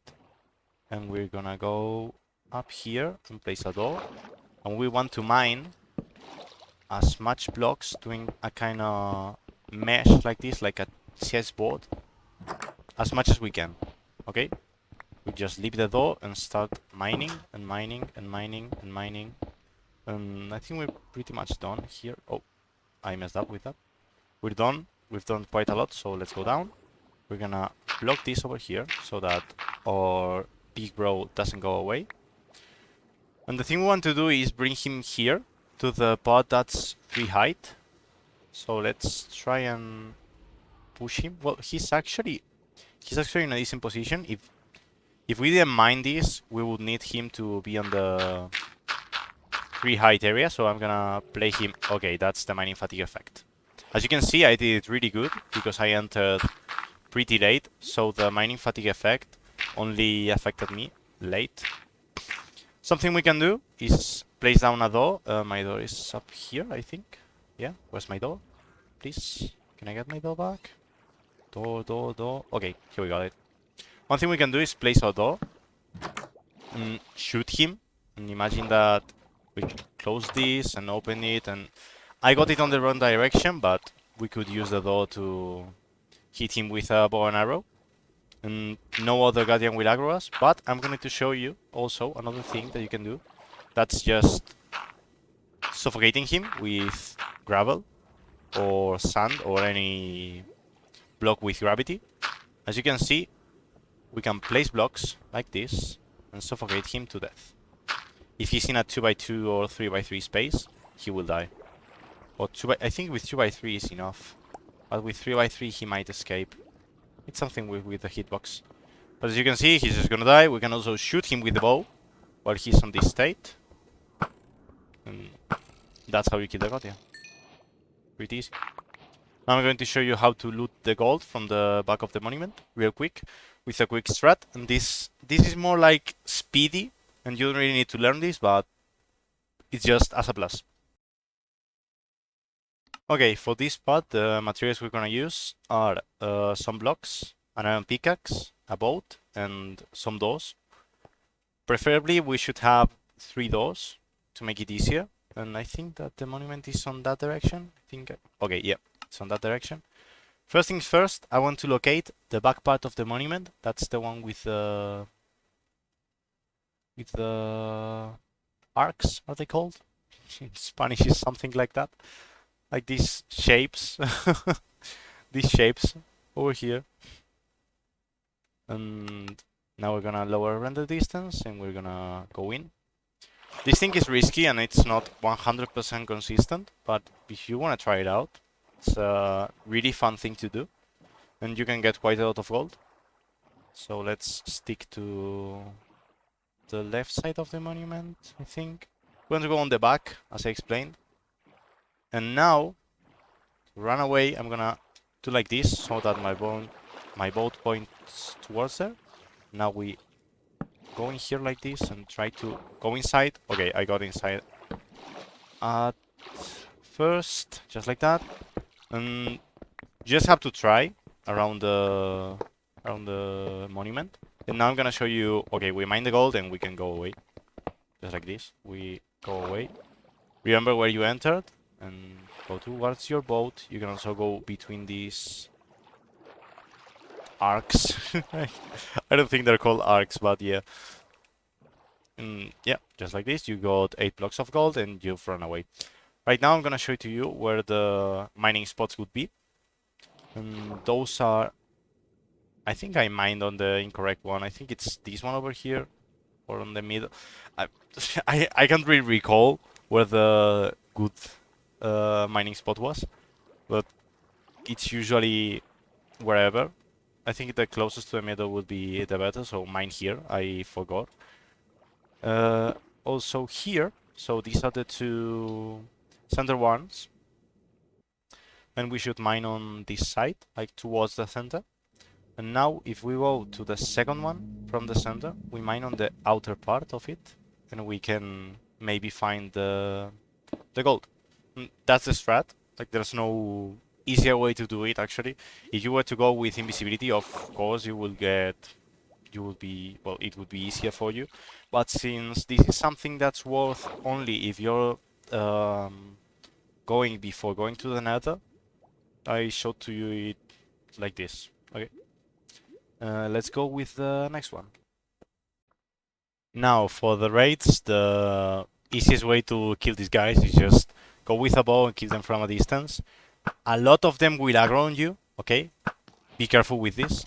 And they will die with 4 arrows. Be careful with this. One of these guys is just trying to kill me right now. They're shooting at me. If you know how to dodge projectiles in this game, you'll be fine.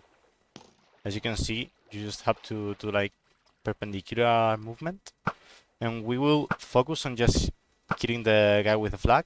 That will give us the voluntary exile. And, well, that's the advancement, but it will give us the bad omen potion effect. And that way we can summon a raid. If you can, hop into the water, because they're way slower in water than on ground. And kill them from far away. And that's it, to be honest. That's the way to get bad omen easily. Oh, there's also a way in 1.21, I think, that's from chests inside of this new structure thing, but since I don't know how it works, I'm not gonna say anything about that and just stick to the old ways. Now let's go with the trap itself, or the raid farm. To make the tutorial faster, I'm gonna give myself a villager spawn egg where the villager should be. And I'm also gonna give myself the materials that we're gonna need. These are mandatory materials, okay? And there will be also blocks, but the blocks are gonna be just pretty much anything. And also we will need slabs, and we're gonna need also some water buckets and some signs. I think with 6 it should do the trick, but just to make this quick, I'm gonna do everything in creative mode, okay? I hope everything's fine with that. So the first thing we're gonna do is do some kind of, well, find a plain area in which we think there are not that many caves. In this case, I'm pretty sure there's no cave below here. Oh, and also a bell can help you to track the, well, to see where the pillagers are. The first thing we're gonna do is mine 1, 2, 3, 4, 5, 6, 7, 8 by 1, 2, 3, 4, 5, 6 area, just like this.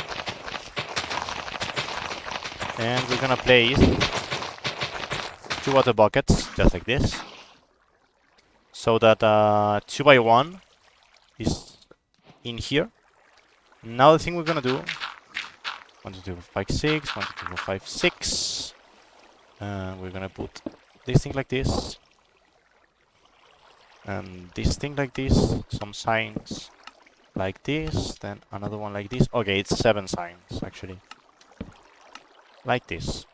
And then we're gonna place the lava right here in the middle. This thing is gonna kill some of the mobs that may disturb the farm. Okay, I'm gonna close the water, so that now that we've got the reference and we've also got the lava, we just need to dig down.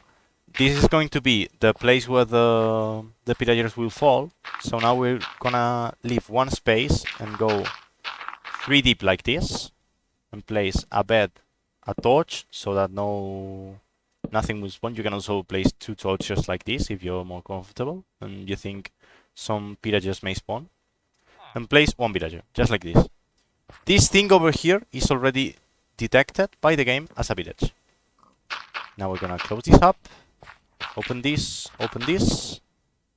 and let me check real quick because I've got it noted elsewhere, the height that we need to build this, and I'm gonna pause by a moment.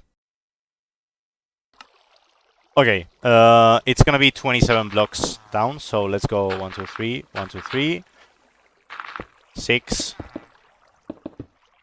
9, 12, 15, 18, 21, 24, 27. Now we place 2 slabs like this. And now, the thing we do is just go down like this, place more blocks, so that we can hit the pillagers, but they cannot hit us. Most likely, you will place a torch, so that no mobs can spawn within this area. And now we're gonna go up. Up, up, up. Being careful of not going into the trap that we just made for the villagers. Well, pillagers. And we're gonna go like this. You can also light up these stairs. That's pretty recommended actually, because if not, maybe some mobs can spawn while you're trying to hide from the villagers or whatever, or coming back from getting the bad omen effect.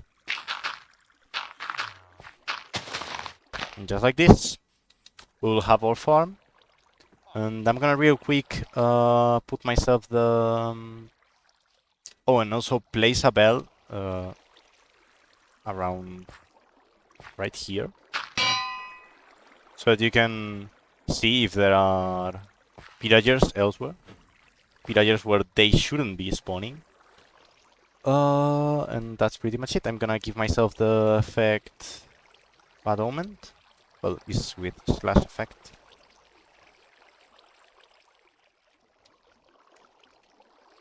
This triggers a raid. Now we will go inside, block this. We've got plenty of time, okay? We've got plenty of time to go down. Now we go down. We'll have a sword, most likely, or an axe. And now the guys of the raid will start falling down. As you can see, I will go into spectator mode so that you can see this.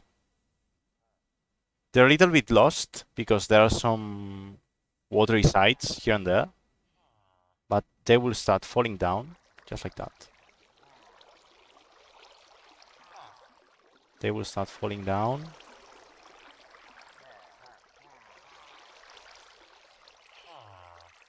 Where are they not falling down? Okay, there they go. They end up falling down. And they should not be killed by the height. They should be still surviving so that we can loot them. And they should die on one hit, just like this. As you can see, I haven't got any strength or anything like that effect applied to me. And this is the way you're gonna do the raid. It's super, super easy to do. It's super cheap. Now, let's see where they spawn. I want it to be messy. I want them to spawn in a weird, place so that I can show you. Where did they spawn? Oh, they spawned here. Okay, that's good. I'm gonna raise my entity distance because I think that messed up. They will just come here, aggro the villager that's in here, and start falling down. It takes them a little bit of time, so have that in mind while you do this. But as you can see, it's something super, super easy. And yeah, they just go in and die. This one's holding. Okay, there he goes. Now we just do this and kill them. It will be the same with every mob.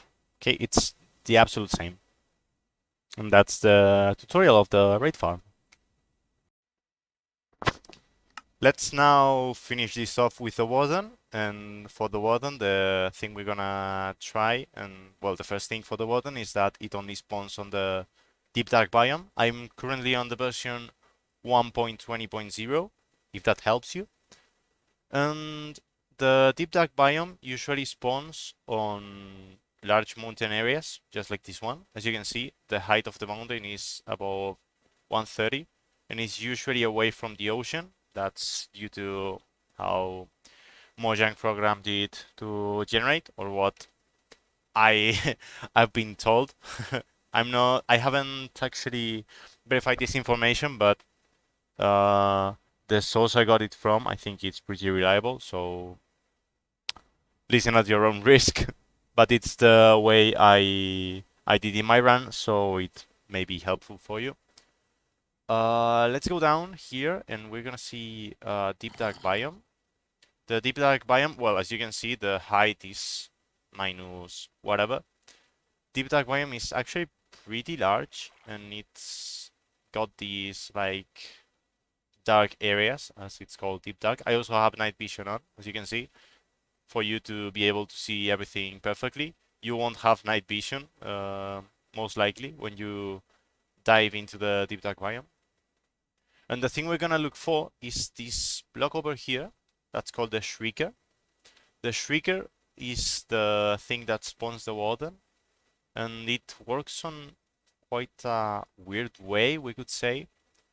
But the thing we want to find is an open area with just one Shrieker, because the warden gets spawned if the Shrieker gets 3 signals. Okay, these things catch your sound, and these are the things over here that are like I don't know how they're called. I think well, skulk sensors. I knew it was sensor, but I didn't know it was skulk sensor. So the skulk sensors basically act as a signal receiver and transmitter.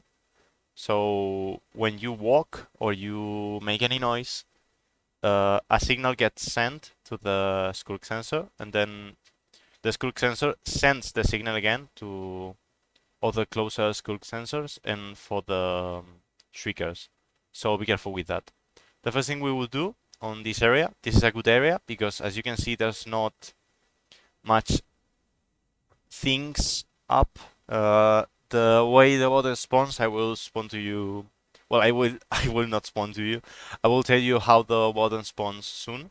But first, I want to make sure I just leave one of these shriekers. I'm gonna choose this one because it's on a play in an open area, and I'm gonna go ahead and break all of this stuff.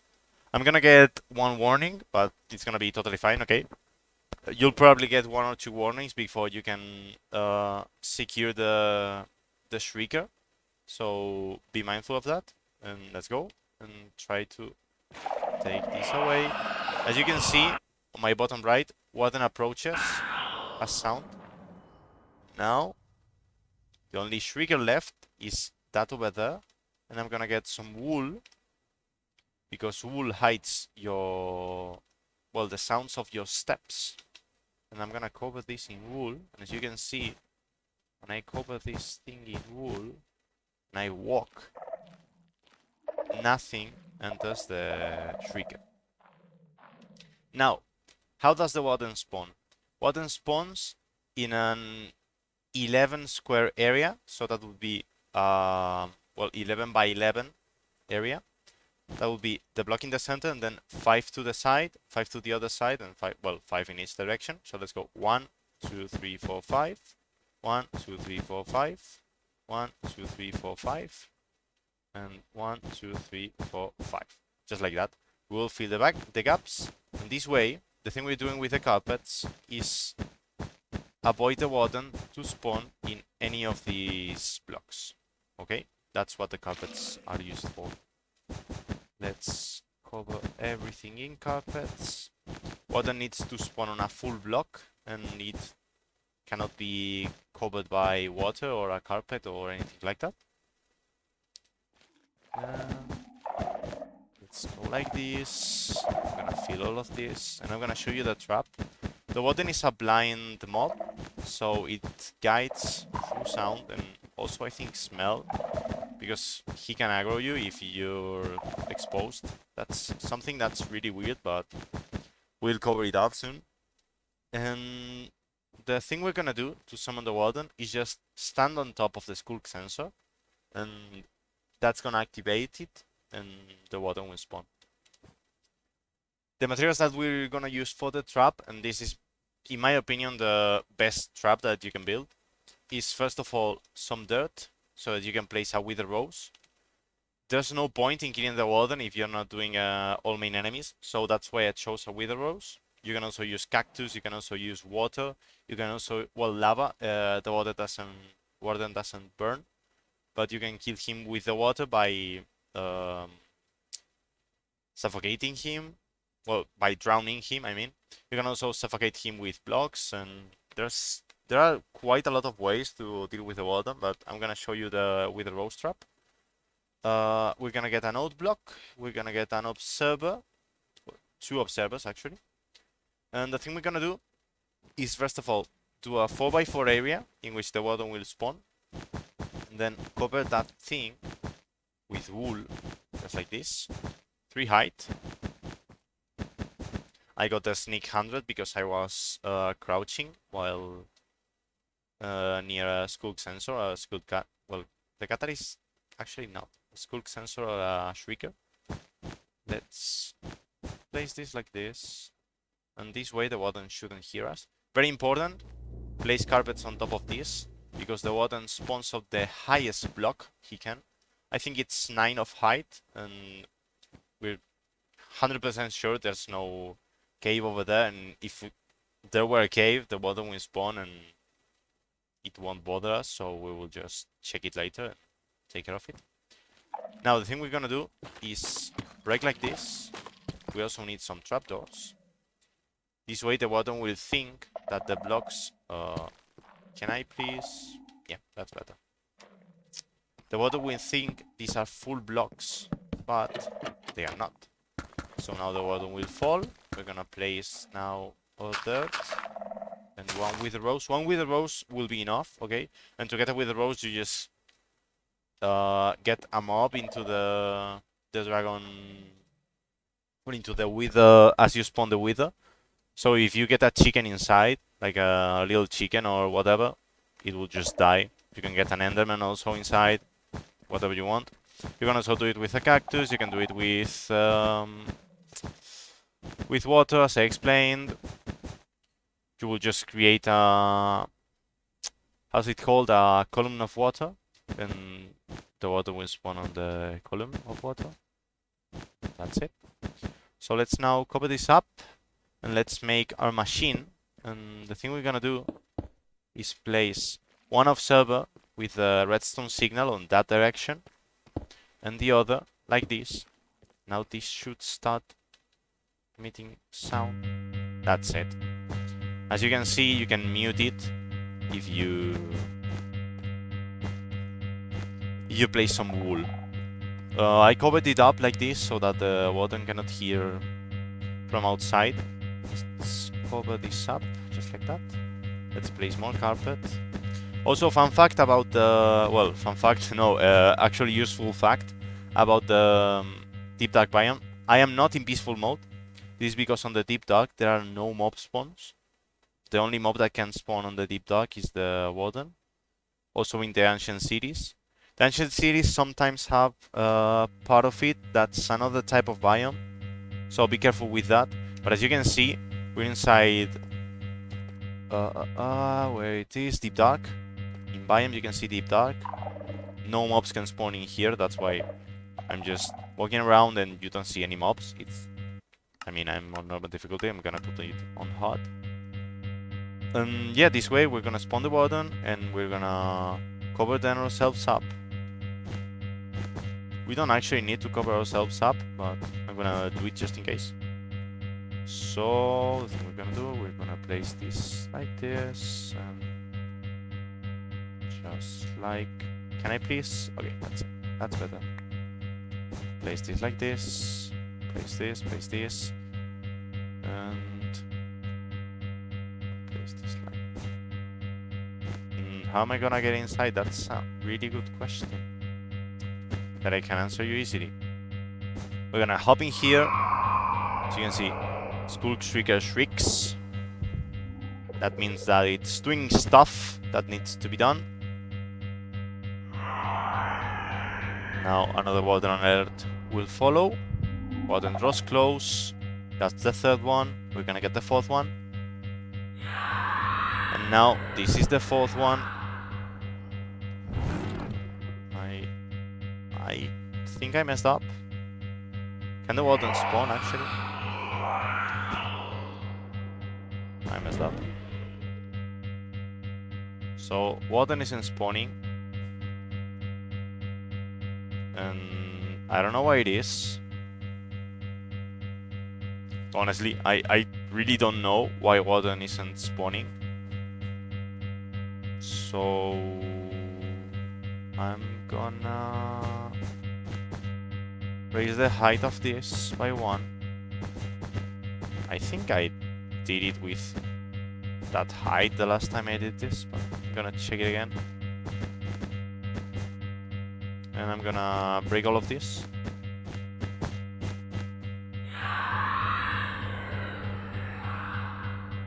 Can you spawn, please? Warden takes notice angrily, but he's not spawning. Oh, yeah. Oh, yeah. I'm so stupid. It's actually because of these blocks. These don't count as like blocks that the warden can spawn on. I'm so stupid. I'm sorry about that. Now warden should spawn on that location. No? Why is he not spawning? This is super weird, actually. So weird. Okay, that's it. There he goes. He tried, but he didn't find the way to spawn. So now he's inside. And he's hurting because of the wither rose. We're gonna go away to a location where we can hear him, but he cannot hear us because of the wool.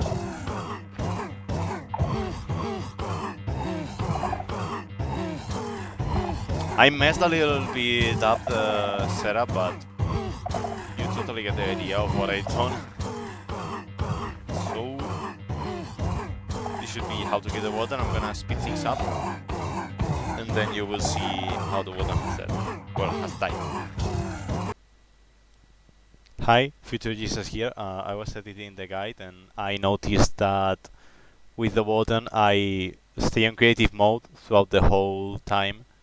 The warden still doesn't aggro you. I noticed this, but I did the same in the Spanish guide. So you're right if you were wondering about that. Know that it's totally fine and you won't mess up if you do this strat. So yep, have fun.